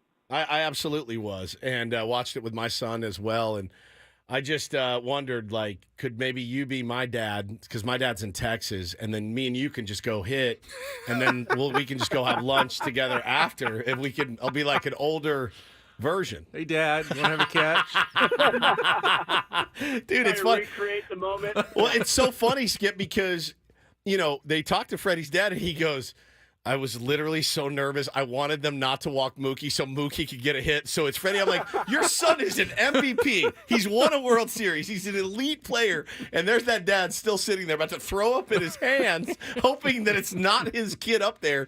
And, you're home. You get to see your son play a little bit now. It's excruciating watching your kids play. I had to do it yesterday. It's excruciating. It really is. You'd much rather play than watch your kids play, and because of the nervousness. I really enjoy going to my kids' games, don't get me wrong, but you're right. The big moment for them, the big at-bat, the big soccer game, whatever it is, I am way more nervous watching them play than I ever was taking any at-bat. It's so funny how that works. Skip, I want to ask you about Luis Arraez. When the Padres acquired him, I know you texted Mike Schild. He talked about it, the scouting report, what a great teammate he was, what a great talent he was, and we definitely got to see that this season. But there remains the question around baseball as to what is the value of a Luis Arraez when sometimes the metrics just say, hey, WAR he's really not that productive of a player when all he does is essentially get singles and doesn't walk a lot, doesn't have a lot of power. Padres are probably deciding on a potential contract extension. How do you kind of view that, the value that Luis Arraez brings to a baseball team? As someone who managed him, yeah. Yeah, it's so challenging because I will tell you that most analytic departments hate the profile. It's just what it is. And if you are his teammate or a coach on his staff, you absolutely love the profile because he is a winner, something you can't quantify, a difference maker inside the clubhouse, which you can't quantify. He makes everybody better with how hard he works inside the cage and in the weight room and in the training room, which you can't quantify. And, he moves around the diamond a little bit, not a great runner. So it's tough to, really put value on, today's market on how they, rate guys or, however you want to say it, WAR, all these other metrics. This guy is a winning player, and there's nobody you want up to bat in a big spot than Arias. You saw him with a banged-up thumb. Yeah. That he still won the batting title. So this guy is elite winner and a clubhouse influencer. And I think there's deflators and there's inflators. And, man, this guy is an inflator, and I'm a huge fan of his. And I think any manager would take him on their team any day of the week. But it's just it's a different type of game right now, and the analytics will tell you differently. Yeah, he's one of those guys. If you do get another managing, shot to manage, I mean, who knows where Luis Arias will be? But I have to imagine, based on the way you've talked about him to me, he's a guy that you would, if they said Skip, who would you want to bring in? He would probably be one of those names. 1,000%. And I think Mike Schilt would tell you the same thing. I mean, the guy DH, the guy played second, the guy played first, and he was hurt the whole year. So I think or at least the second half being in San Diego, and he still performed. So like I said, he's a winning player, and I don't know one manager that would be like, oh man, I can't wait till Arias is up with the guys on second and third with one out. Like There's just no way that you want to see this guy up. It's fascinating. And last one for us, Skip, Jackson Merrill. I know he's probably another one of your favorite ball players to watch. You also, I'm assuming you guys faced Paul Skeens at some point this year. Rookie of the year, you were a guy that you didn't pitch every 5 days, but kind of where do you stand on Rookie of the Year? And remember, you're on the San Diego Padres flagship radio station, just so you know. Well, even if I wasn't on the Padres radio station and your station, your show, I should say, it's Jackson Merrill for me. The guy made a position change to center field, and not only was he a rookie, he's one of the main reasons you got to the postseason. Yep. He is an electric player. He's fun to watch. He hits righties. He hits lefties. He walked us off in a huge moment, or not walked us off, but hit the game-winning home run when we were at Lone Depot, Miami, against back-end bullpen guys. He got better against leverage situations. The guy's a superstar, and I think he can play shortstop still, but I also think he can win a Gold Glove in the outfield. I loved Paul Skeens. I think he's great for the game. I think he's great for the city of Pittsburgh. I'm taking Jackson Merrill, though. My man. Got a lot of drops of people saying, I love Paul Skeens. Yeah, I'm one of them. I love Paul Skeens, too. He's a lot of fun. Paul Skeens. We all think Jackson Merrill should be the Rookie of the Year. Well, Skip, really appreciate it. You're not going to bring up the Saddleback mom's nickname for him at all. Did you want to hear this? All right. So I got a DM from a guy. I mean, you got to tell him now. I got to tell him now because Ben really wants this out there. I got a DM from a guy this weekend. He said, hey, you got to tell Skip when you have him on tomorrow that when he was coaching the Saddleback Cowboys travel ball, all the moms on the other teams used to call your nickname, by the way, amongst the moms was Sex on a Stick. So there you go. Come on. I swear to God, dude. I don't know this person. I have no reason to lie. It's right here in my DM. I swear to God. So it's not only Woods who obsesses over you, Skip. It's the moms. That's unbelievable. What a way to end. Yeah, there you go. I can't wait to pick my kids up from school today. It's going to be great. Yeah, exactly. Skip, best of luck to you. We'll keep tabs on where you land this offseason or don't, but either way, you're always welcome on this show. All right, we'll see you soon for BP, too. Would love to get together for that. Thanks, all right, brother. thanks for having me on, guys. Appreciate it. Skip Schumaker. That's got to make you feel pretty good. Hey, Woodsy, your nickname amongst the moms is Turd. Wide load. Kevin James. Kevin James. Oh, kick ass. Meanwhile, there's Sex on a Stick. Yeah, he's the best. He's so surprised. Oh, what, he me? did act surprised. Me? No way. There's no way. Reindl Report coming up next.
All right, one way or another, World Series will be over. Baseball season will be over by this time next week. Ooh, tough to stomach. And a couple days after that, free agency will begin. This week, I would like to turn some of our attention toward, potential targets for the Padres this offseason. Jim Bowden from The Athletic came out with his top 45 free agents around baseball, including guys he thought teams would be targeting. The Padres name does come up a few times, mostly with some pitchers, but definitely something we can chat about this week as we go forward and get ready for the offseason, which truly will be underway 1 week from today. Yeah. Could be underway as soon as tomorrow night.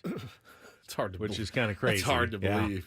But if the Dodgers win the next two, it's over, and the offseason begins Wednesday morning officially. Woo! Man. Busy week here on Ben and Woods. We got a Halloween show on Thursday.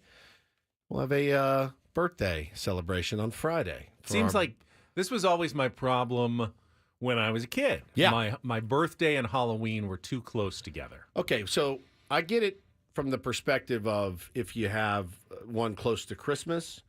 My brother-in-law, December 26th. That's not the a good biggest birthday. drag of Yeah. all time. That's such a drag. Yeah. Everyone's like, oh, by the way, Afterthought. happy birthday. It's not even about the gifts and stuff. It's more about that your parents are like, oh my God, we just put the tree away. We just cleaned all this crap up, and now we got to drag a cake out. You're the only one who puts the tree away on December 25th. You're never able to have Mrs. Woods a does. birthday party on your birthday. Yeah, never. No one wants to do it. You're not having a bunch of kids over. No, or anything everyone's like with their that. families and stuff. That's a tough one. That's a tough one. But why Halloween? It's not. It wasn't a why. It just felt like everything about that season was, it was focused in on Halloween, as it should be. That's what everyone was thinking about. So, just my birthday was An afterthought. A little bit. Well, it was such an afterthought last year that Paul and I actually forgot it. Until after. We halfway through the show, you went to break, and you said, I need to bring something up next. I'll never forget it. We need to pull the audio. That hasn't been mentioned. And I actually feel a little awkward about it. And for the life of me, I had no idea what the hell. Now that he was was talking last about. year. It was my actual birthday. It was on your birthday. This year, my birthday falls on a weekend, Correct. so we won't be celebrating on the actual day. In fact, you can make the argument Monday is closer to my birthday than Friday. It is, but we're going to do it on Friday. Okay. Because Friday is the loose, fun, and expect some. Fair enough. Expect some. I also agree that once your birthday is over, it's kind of over. To go back and do it. Yeah. Expect some fun. Some fun on Friday. Be ready. After fun on Thursday, on Halloween. Yeah, we're going to. I still don't know what my costume is going to be. Which is always a fun thing when you have no idea what you're dressing as, but you know that you will be dressed up. Is there anything I need, like base colors to wear underneath or anything? No. Sometimes that's important with costumes. Sometimes it's not. Wear jeans. Jeans. Wear jeans that day. Jeans, okay. Yeah, wear jeans. I rarely wear jeans in the morning, but I do own jeans. Your birthday is actually on the 3rd, which is on Sunday. Correct. Somebody was asking in the chat. I had to look at my calendar because I do forget it. As you know. Apparently. As you know. But we'll be celebrating on Friday. Friday the 1st. You want to? Let's just. We'll let's play the whole thing maybe on Friday. Yeah. This is how we Friday. went to This is how the commercial break on in the 8 o'clock hour last year, November 3rd. It was really good. Really, really good. I have a dilemma. Okay. And I don't know how to handle it. Because I don't want to come off seeming Viagra. like a jerk. No, that's not a wave dilemma. therapy. That's more Viagra. of a, Actually, Paulie, that's a condition. After a while, it stops working. Stops working. I know. I've heard what say you that. need the blood to push through. West Coast Men's Health. Because I feel like I'm gonna look bad here when we come back. Oh, Let's God. break a little bit early. I don't know what this is, and I'm sick to my I feel stomach. like you two are also going to look bad. Oh, good. And we're all going to look bad that. when I bring up what I'm going to bring up in I don't just a like- second. Why don't you just go home for I the don't day? like when he springs things on us. I This is how he feels every day. Oh, no. Well, I've been waiting for Yeah. something for 2 hours and 12 minutes, and it hasn't happened yet. NFL talk? We'll come back next. Ben and Woods. NFL talk? Check the traffic. Be right back here on 97.3 The Fan. And then we went to commercial break, and then Ben had a live read, a commercial there, and that's when it clicked. And I go, He called me I over. waved Woods Yeah, over. I'm like, in the get middle. over, get over here. I'm like, is it his effing birthday today? And we just, I go, oh no. It was. It is, and it was. There it was. Glory Birthday hole. Birthday There it was. Glory hole. Yeah, lack of glory that day. Maybe this year. Maybe this year. Put that in the notes. It's not my costume. There it was. No, it's Glory hole. No, but we could maybe arrange that on Friday if Adam would let us. I don't know how he feels about that. I don't know. We can check it out. All right. Well, we have some fun to look forward to at the end of this week, apparently. Oh yeah, it's gonna be good. Right now, though, Paulie, if you would, and get things started here with our today's edition of the Reindl Report. Now tuned into the greatest. Welcome to the Reindl Report with Paul Reindl. Hi, Paul. All right. 2 stories from the world of sports that we haven't gotten to yet. We'll start off in Major League Baseball. And 1 story that you didn't know you needed. Are you laughing, biatch? It's the Reindl Report Hey, Paul, how you doing? Okay, how are you? on 97.3 The Fan. Are you ready to bless the mood? I need some help, please. That was good. Can I get a yeah? Oh, yeah. All right. There's the glory hole. There it is. Oh, all right. Good morning, Woods and Ben's glory hole. Good morning. Let's see. I got 2 stories here from the world of sports, and the first one is Put it down. definitely for Ben. Put that away. Put it away. Put your glory hole away. First story is for Ben. Now, to start our 8 o'clock hour, just an hour ago, we were talking about Monday Night Football versus Game 3 of the World Series and the TV ratings, how your average run-of-the-mill Monday Night Football game will torch just about any baseball game, even if it's a dramatic, storybook-filled, I mean, if it went to World a game Series 7 and it was on Monday, would Game 7? No, Game 7 wouldn't even be on Monday. It would be on it would Saturday. still lose to Yeah, Giants still. Steelers. Yeah. Did you realize tonight is the rare sports equinox? Ah, that's right. Woodsy, what does that mean? No idea. I feel like you guys explain this to me every year, and I always Well, it forget. doesn't happen every year. Because it doesn't.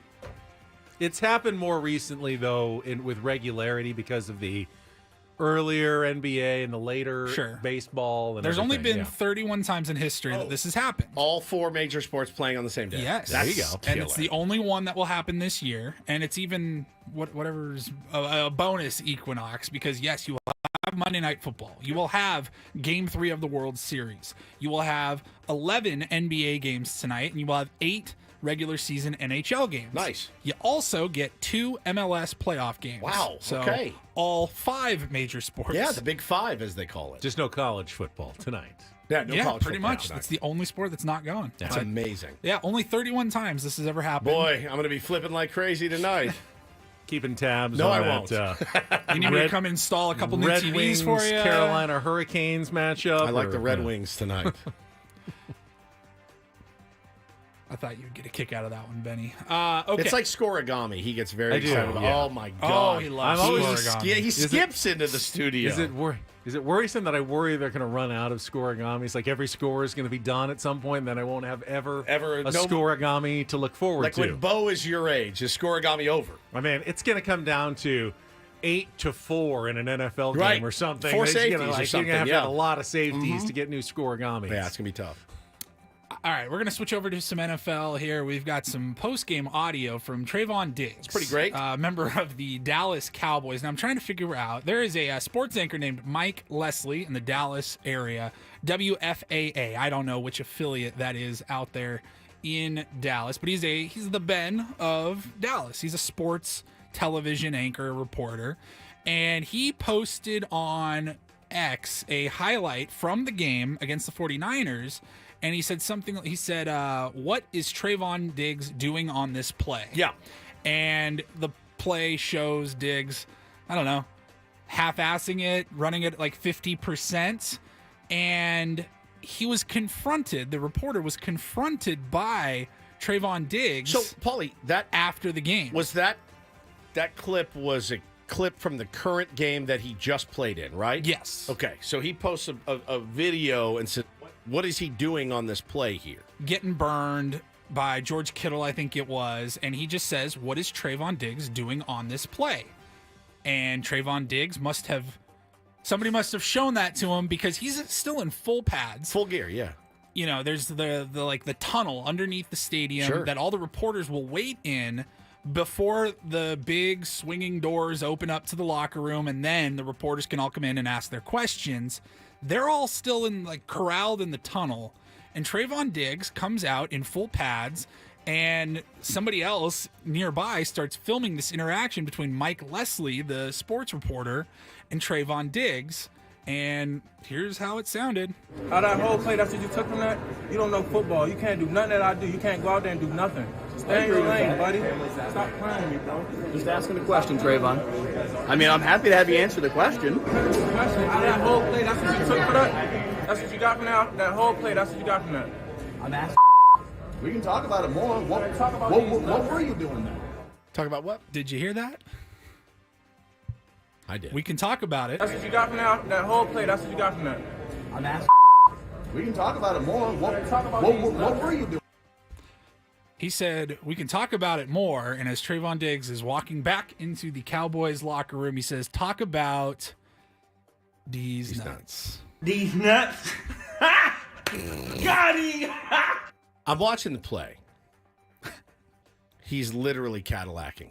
Most people agreed. Not just this one TV reporter, but most people agreed. Now, Cadillacing on a play is going to happen with a lot of guys all the time. And you can't, but you're just asking a question. What bothered me about that is when an athlete goes, well, you can't do it, so you can't ask me about it. I know I can't do it. I know, but my job is still to ask you questions about you doing it. It's actually my job in the media to ask you questions about what you're doing. And because I can't do what you're doing, doesn't mean that I can't ask you a question about it. If that was true, no one could ever ask Michael Jordan a question about anything ever, even his fellow players who couldn't do what he did. It does. Literally no one would be eligible to ask Michael Jordan a question. It would get annoying. I can't deny that it would get annoying. It would. It'd be annoying to be a big league manager, right? Yeah. The most annoying. It'd be annoying to be a cornerback that kind of he took a different route to the play. Thought his fellow defender had Kittle under wraps. Kind of was late to the play, but I looked at that play, Ben. You know what I do? I do realize, yes, Mike Leslie was doing his job, but out of everything that happened, it wasn't a play that was so egregious that warranted maybe a tweet about it. But the right way to handle that, if the player, either you go, yeah, maybe not my finest moment. I actually got confused on this, or something happened, and I'll try to be better going forward. Whatever, you can own it without making yourself look like a fool. But I don't like going, hey, you can't do that, so you have no qualifications to ask me the question about what happened on that play. Yeah, because if that's the case, we all need to pack it up and go home. Right now, that we have no business being here, which a lot of people think. Those are the qualifications to talk about the sport. Absolutely right. I mean, I can't hit a 101 mile an hour fastball. I can't throw 75. I mean, what are we talking about here? Yeah, it's tough. Tough look. I do like the. Let's talk about these nuts, though. Always down for that. Let me get to me one more time. We can talk about it more. What were you doing? Talk about these nuts. It's funny. It's pretty good. It's pretty good. I would laugh if somebody said it to me. If I went up to some clever repartee. Yeah, if I went up to Crony and was like, "What the hell happened there on that ground ball?" He's like, these nuts? What do you can't field a ground ball either. You're like, well, can we talk about it? Well, talk about these nuts. I would pee my pants from laughing, dude. It'd be the greatest thing of all time.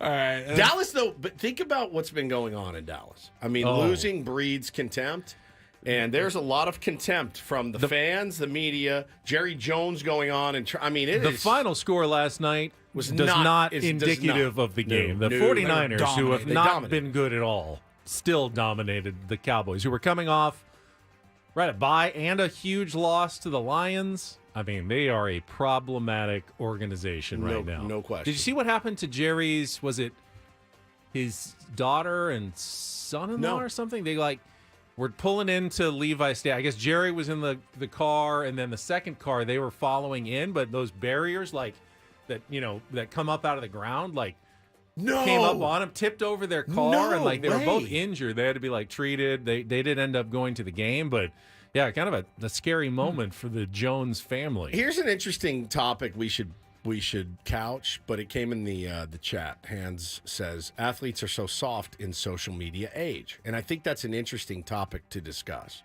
because I certainly realize that it's different now.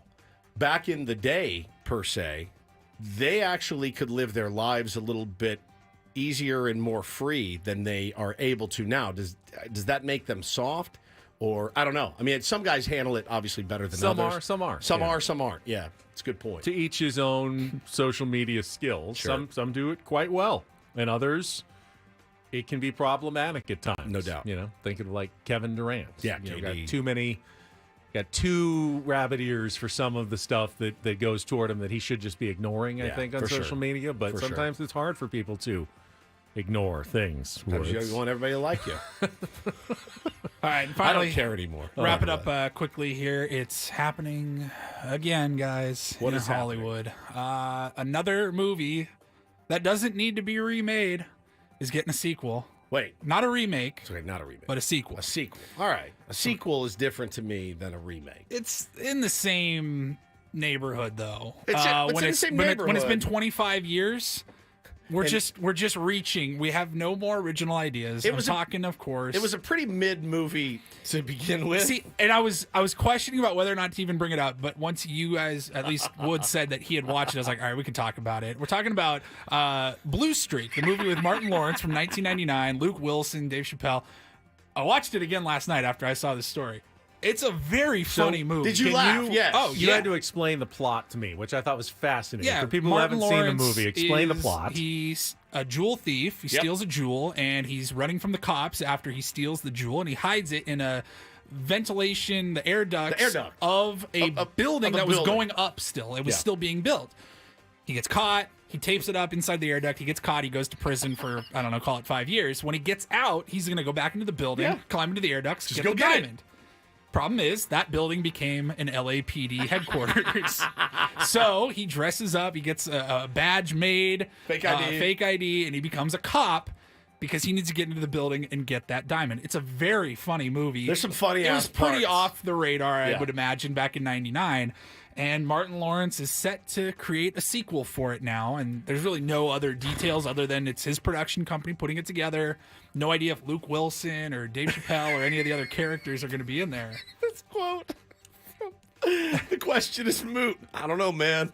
There were so many unanswered questions left from Blue Streak 1. I'm telling you again, I watched it last night. I watched the entire movie. There wasn't a single question afterwards. It ended. It was fine. It's all good. You're not going to believe this, but I robbed another jewelry store. I left yet another diamond in a building that's going to be under construction. It's a fire department. This time it's an FBI agency. Like, I get it because, I was 9 when that movie came out. But if you were 15 to 20 years old, you watched the movie.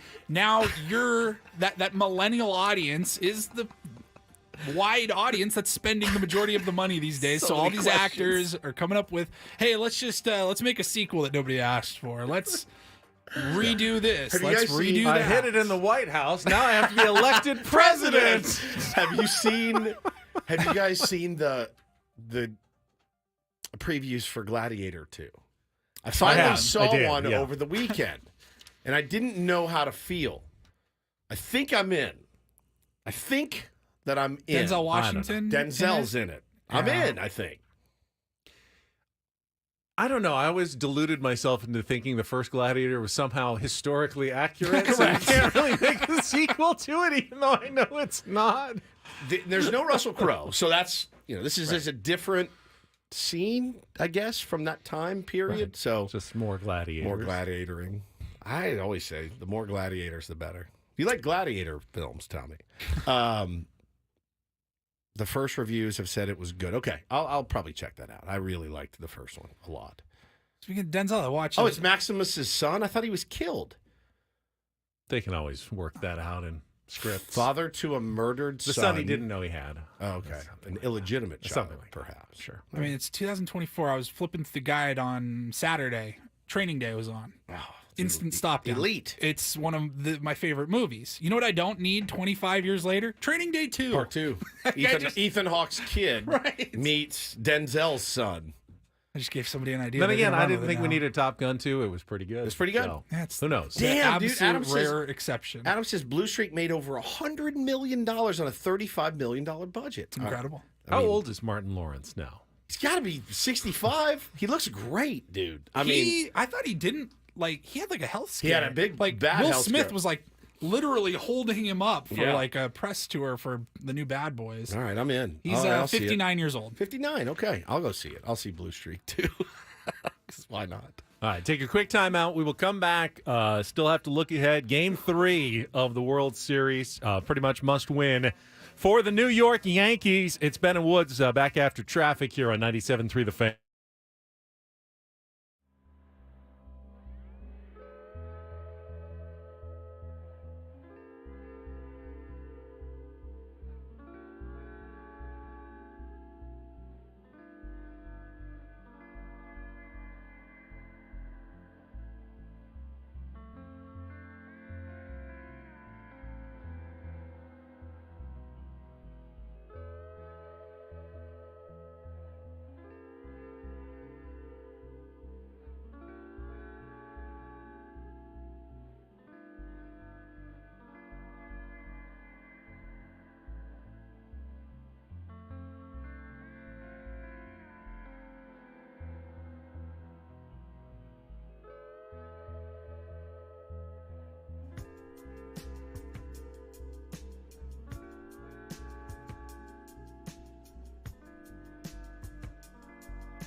Hamul Casino.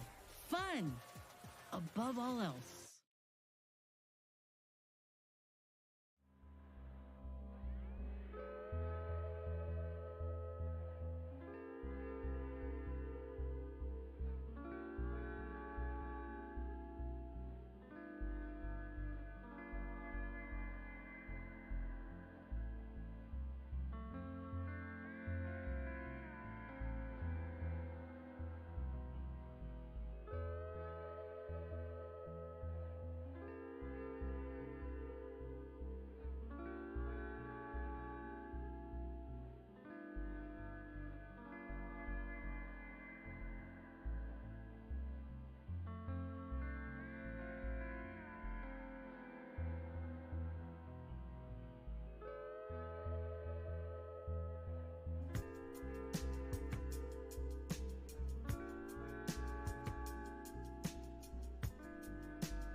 Did have what I understand is some fairly big soccer news this morning.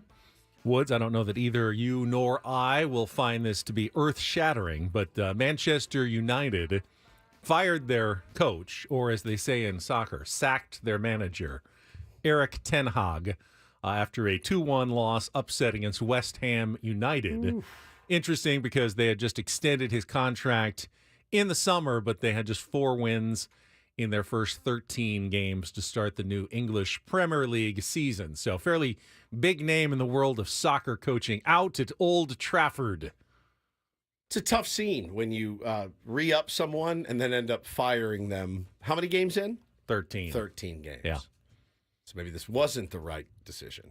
That's about all the commentary I can offer, other than knowing that that's like worldwide. That's what everyone's buzzing about, far shores of the globe. Oh, yeah. Sports fans this morning is the Manchester United news. Well, I'll be heading to Manchester, as you know. That's right. In about 9 months. I'm counting the days. Manchester United's the red team. And Manchester City's the light blue team. Yeah. Yeah. And so I think all you need to know. Now, I'm wondering, is the season going on then next July 19th? It will be, I believe. Yes. If they're home, I have to try to go, right? I have to try to you're there. I think either one. You could probably go see a fun, get the real experience of a top Premier League side at home. The whole scene. You could be a hooligan, I think. I think I already am one. I mean, you'd fit right in with the hooligans. Is that just a general name? Yeah, for soccer fans who also are troublemakers. Now, somebody right here says it ends in May, so you don't know what you're talking about. It ends in May. Yeah. Well, when does it start? It's like it gets going. Yeah, that's true. The summer is when they do their tours around the world and stuff. Maybe I go do a tour of Man City's place. Because that was when Manchester United came here, like last July or something, and made the visit. That's a good point. So no, I kind of forget what day. I thought it was like May right now, and July is coming up. It's only October. It's your birthday this week. Yeah, so. I'm totally lost on the calendar. I should know. Basketball season's underway. Did Basketball Woods?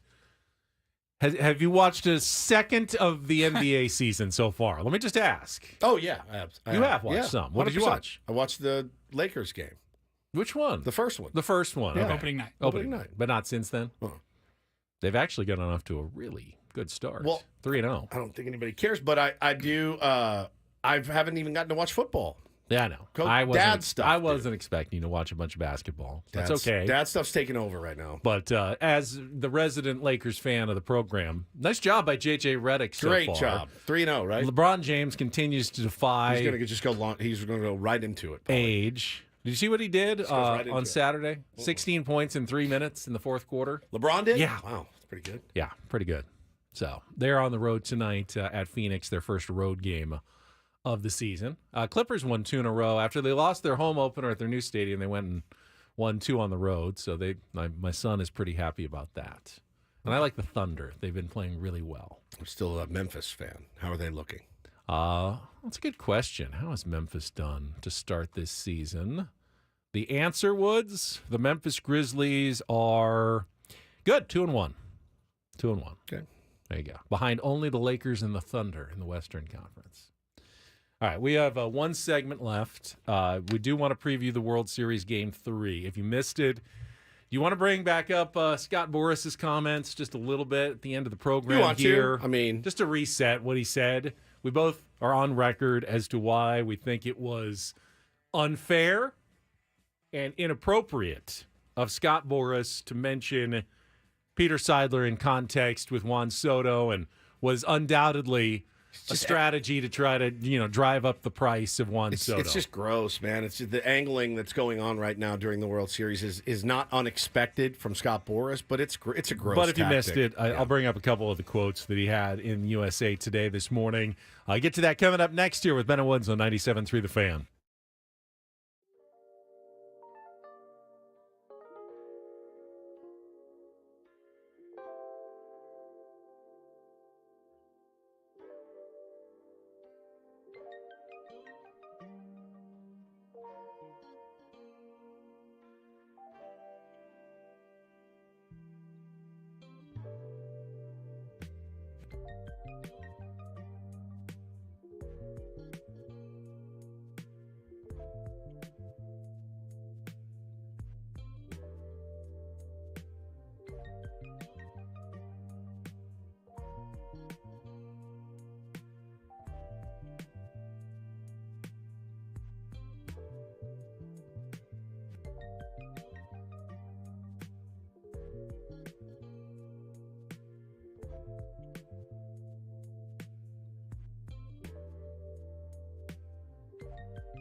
Quick question. Maybe Woods can answer it. Probably directed more towards Paulie, although maybe he's even too old for this one. Can anyone tell me about, I don't know if it's pronounced Saweetie or Sweetie? She was Saweetie. Saweetie. Now, she was at the Aztecs game I went to on Saturday night, and quite popular with the kids. She had her backup dancers and did a routine, and they introduced her. Alum. They introduced her as SDSU alum Saweetie, and everyone was really excited to see her. She had some good moves. I think they played some of her music as well. But what is is she? Well, She's that's hip hop musician. Singer. Yeah. Okay. Yeah. Artist. All right. I had no idea. Kind of a rising star in the music world. But she was at the Aztecs game on Saturday night. Yeah, I think she only went there for like a year. Oh, okay. Not the. I could be wrong. Saweetie. Saweetie? Saweetie, I believe. Saweetie. She had some moves, I will say that. She's good. I was impressed. Yeah. Thank you, Paulie, for getting me up with what the kids are listening to today. All right, we'll check traffic one last time. Here's one quote I did not read earlier from Scott Boras that I saved.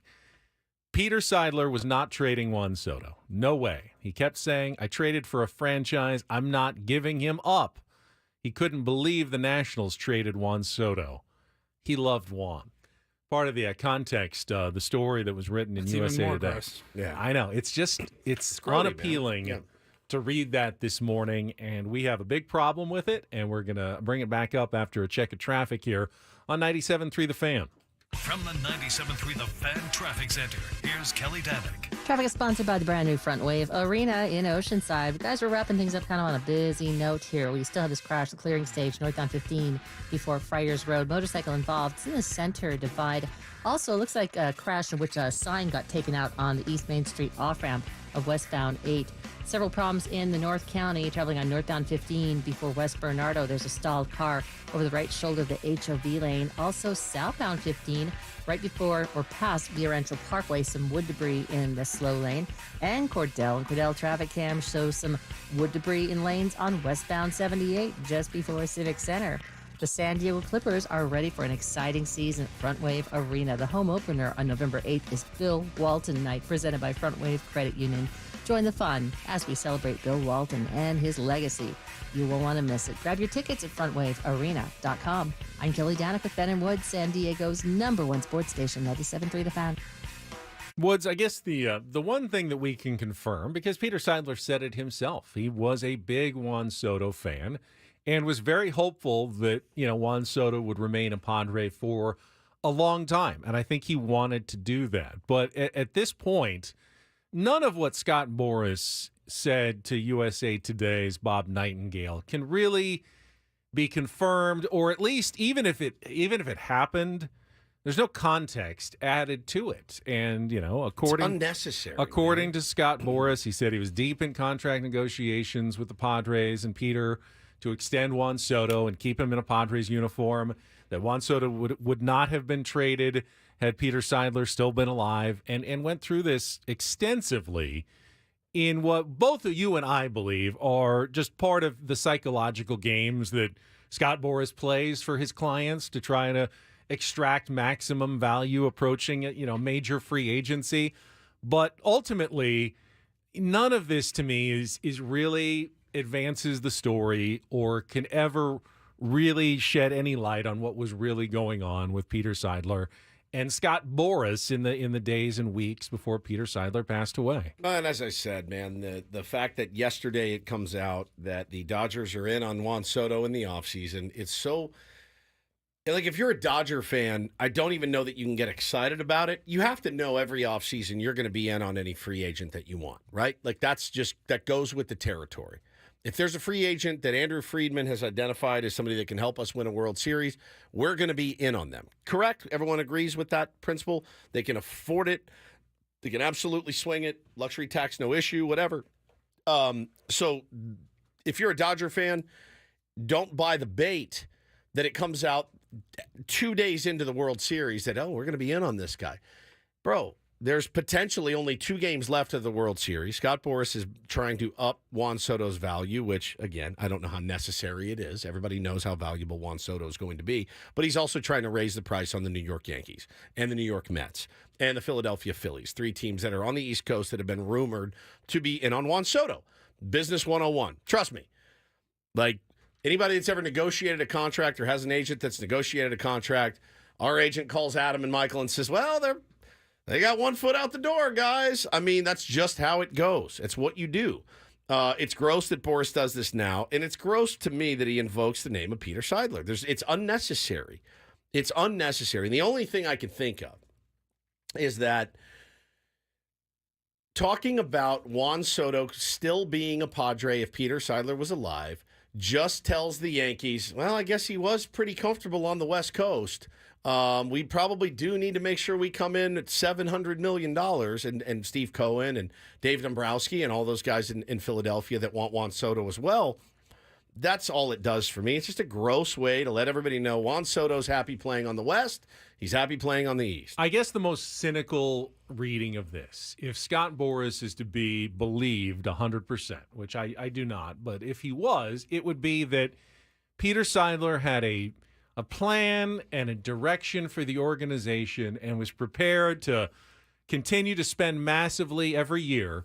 And then the second he passed away, the Padres just threw that all out the window and basically said, no, we're going in a completely different direction than what Peter Seidler wanted. And that's the part that I find the most insulting. But every other aspect of the organization has been, we are going to fulfill Peter's dream of bringing a World Series to San Diego. Correct. And for them to then, 2 weeks after his passing, be like, all right, now we can trade Juan Soto. Because I do believe that Peter wanted to keep Juan. Yeah, I do believe that they were talking about keeping I believe Juan. AJ wanted to keep him. 100%. So, and, Peter Seidler was, very wealthy man, as is every owner in Major League Baseball. Peter Seidler was not the standalone. He wasn't the Steve Ballmer of baseball. Steve Ballmer is actually way richer than even the other NBA owners for the most part.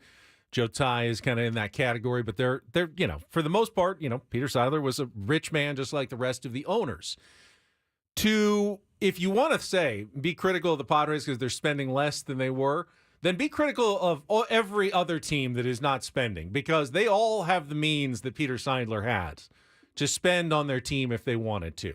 There was nothing unique about Peter's situation that allowed him to spend where other teams in baseball could not. And I just don't think that it was realistic, even if Peter Seidler was still alive, for the Padres to continue to just up the payroll and sign Juan Soto to a $550, $600 million deal. And they'd already signed Xander Bogaerts at that point, so that he wasn't going anywhere. Manny had been signed. Fernando Tatis Jr. had been signed. Yu Darvish had been signed. Joe Musgrove has been signed for a long-term deal. I don't know that there was a lot of wiggle room there for the San Diego Padres to make that move and even have a complementary roster around those players. The closest they came was in 2023, and it didn't work at all in 2023. They turned Juan Soto into the players they needed to make a run, to the point where even Skip Schumaker earlier said, I think that was the best team we faced, all season long. Even Dodgers fans going, yeah, the Padres choked. They had us, and, they choked it away, but they had us, and Padres could have been your World Series champion based on what AJ put together by trading Juan Soto. Not because, had he just kept Juan Soto, they would have won the World Series easy. No, they got that close because of the Juan Soto trade. There's no other way to really read that. Yeah, I mean, in a perfect world, you'd have a roster like you built, but also have Juan Soto. That probably wasn't going to happen. So, but I watch Juan Soto hit in the postseason, Ben. It's a marvel. I mean, he's a marvel. He's built for those moments. He's fantastic at it, and he's kind of the anti-Aaron Judge right now for the New York Yankees. You really feel like he's going to do damage when he comes up there, and if he's not, he's going to get on. But getting on in front of Aaron Judge isn't doing much for anybody right now. You need to actually slug if you're Juan Soto. It changes the game a little bit, but yeah, I just, there's no need almost a year later to keep bringing up Peter Seidler, what he wanted to do, and how bummed the Padres are because they can no longer be the Padres without him there. You mentioned something I did not realize that. So you told me Clark Schmidt, who's the starter for Game 3 tonight. Yeah, his dad. That's a pilot. Is a pilot. Yeah. Now he flew the Yankees plane. Yeah, he flew the plane to Los Angeles or back to New York. To L.A. Now, did they say, well, we didn't do well in Los Angeles, so we need a different pilot to take us back to New York, or how does that work? I have no idea. All I know is I saw that Clark Schmidt, who will be the Game 3 starter tonight, his dad is a pilot and flies. Has flown them before, I think. Okay, so he works for the company, whatever charter they go with, Delta or whoever it is. He works for them, and I believe occasionally it is Delta. Gets assigned to his son's flights on the Yankees plane. Pretty badass. That is pretty cool. It's pretty cool. My dad's flying the plane. Oh yeah, well my dad's actually flying us. Oh, your dad threw you batting practice? My dad's flying the plane, buddy. Clark Schmidt's a good pitcher, man. Could be an interesting game tonight. Walker Buehler on the bump for the Dodgers. Yeah, he's really, really figured it out so far in the postseason. Has been a little bit like the Walker Buehler of old. But tonight is going to be such a must-win in New York. New York has got to bring it, man. They've got to be loud. They got to be New Yorkers. They have to make it uncomfortable for those guys. But the Dodgers right now, the way that they're playing, it doesn't look like anything's getting to them. Honestly, it doesn't look like they're phased by anything. I do expect Shohei in the lineup tonight. Dave Roberts told Carl Ravitch yesterday he's going to be in there for Game 3. I'm certainly, what is it? It's his left arm? Left shoulder. Try to make him fish for some pitches. He's been doing that a lot. I mean, he's expanded the zone as much as I've ever seen him expand the zone in these last couple series. He's susceptible. I think we can probably assume that Shohei is not going to feel his best. Well, whether he performs at his best is a different question. So but he won't. Let me ask you a question here. Feel his best going into the game today. Let me ask you a question here. If he gets off a couple of A swings early against Clark Schmidt or the Yankees, you just walk him because he's not stealing. He's not running anymore. The running day, the Shohei stealing a bag on you is probably not going to happen unless he decides to completely. Can you not? I mean, I know he was sliding feet first, but no, you don't have to jam your shoulder down to steal. Did you he can go still run? Did he go feet? He went feet first, but he put his left hand down into the dirt, and it jammed up the shoulder, and that's what dislocated it. But as long as you don't stick your left hand in the dirt, you can run. With a dislocated shoulder. Running's fine, yeah, but you can slide feet first. Do you want him stealing bags with a subluxation? I don't want him sliding head first, that's for sure. Do you want him stealing bags? It's less with a likely. You're right. subluxation. It's less likely that he's going to steal bags. Right. So do you? So do you then a walk him? is less dangerous than it was. I will concede that point to you. I don't think it's impossible.